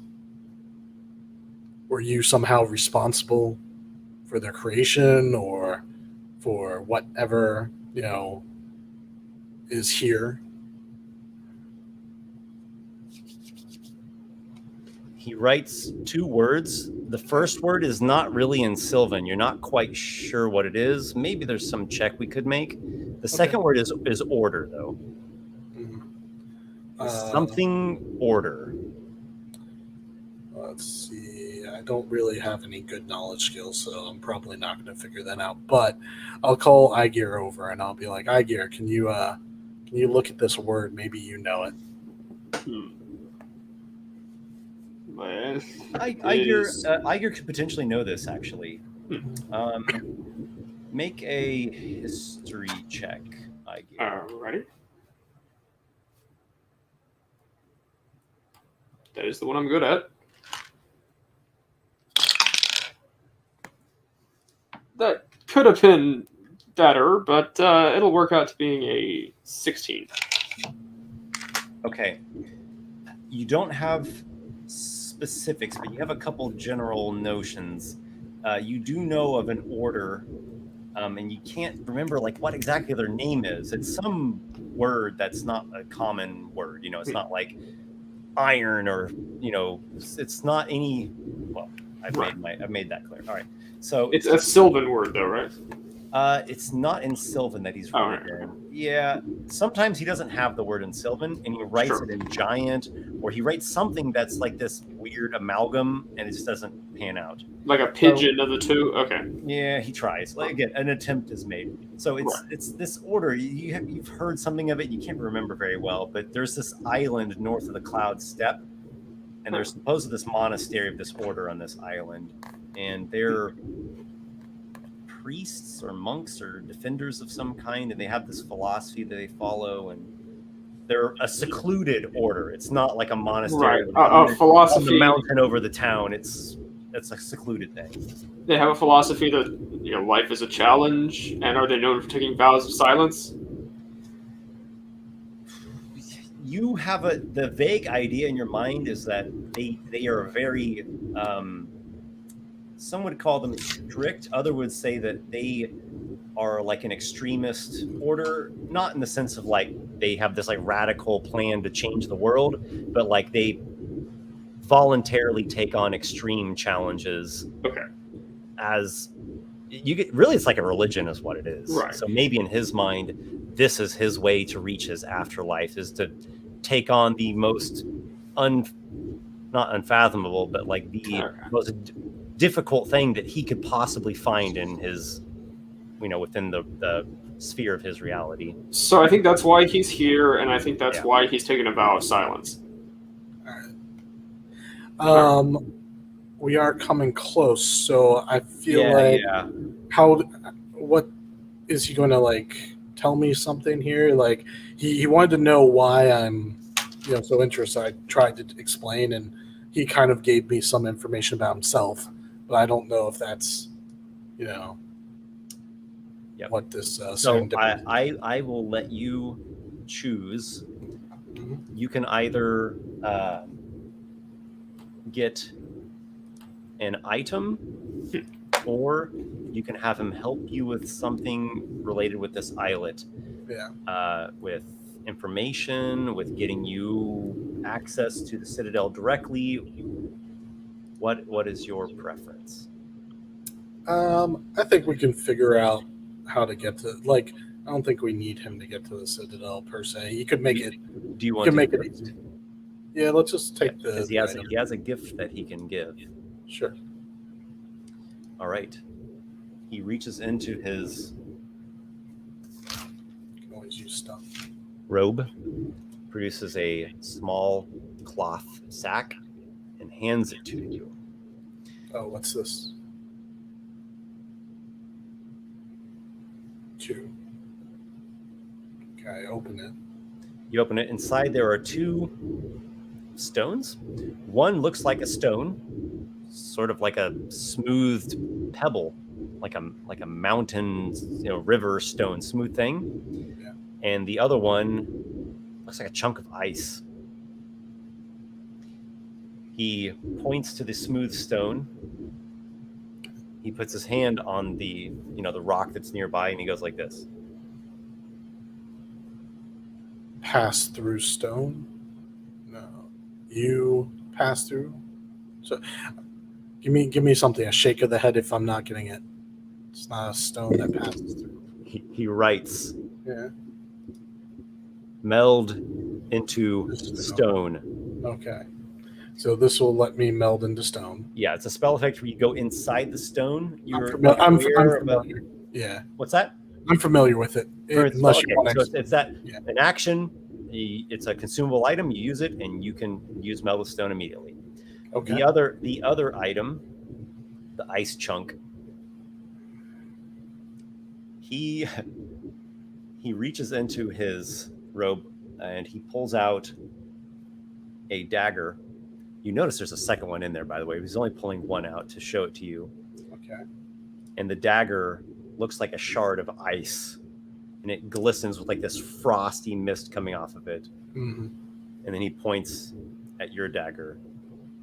Oh, so is this a one-use item? They both seem to be consumable items, but it looks like this will put a frost or a cold damage onto your dagger for a time. That's useful. I will keep them. I wrap them back up, and I say that's not necessarily going to solve our problems in the immediate future, but I appreciate the gift nonetheless. Cool. Thank you. Yeah, so if you activate the ice chip, you'll get a d6 of cold damage on the weapon. When you hit with it, it lasts for an hour. For an hour. Okay, I was wondering how long. Yeah. Cool. I'll jot those down. Go ahead and, I guess, let's do our short rest. Yeah. Strong. You're probably gonna call him a dick, but he's he says something to the effect of like do your best, be strong, Don't fuck up. Yeah, don't. Well, it's more like don't complain. Don't be a whining bitch. Yeah, don't whine. Earn this. Yeah, that's fine. He's from a very, very stoic order. So totally, I understand, and I push him into the pool of wine. No, it's like no. Curse your sudden but inevitable betrayal. It's like, thank you for the gift. Goodbye. I pull his dagger out and stab him in the back. I want the permanent ice dagger. Good luck. All right. So that is the perfect point to pause things here. Sure. And next session we'll see where this goes. Can we just roll our healing so we can get that out of the way so we don't have to do it? I don't have any hit dice. I know that you don't, but I mean the rest of us do. So yeah, that's fine. Under the watchful gaze of Ninrod, we'll make sure there is no random encounter immediately. 6 plus 6 is 12.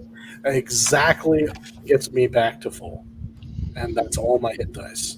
Aygir actually does the same. I had used all my hit dice earlier.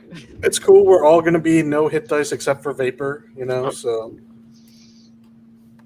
I am at like less than half health though right now, so. Yeah, we're not getting a short rest in there. Well, hopefully they're wearing themselves out right now. Right. We shall see. We'll pause things there. We'll be back on next week. So one Sunday after this.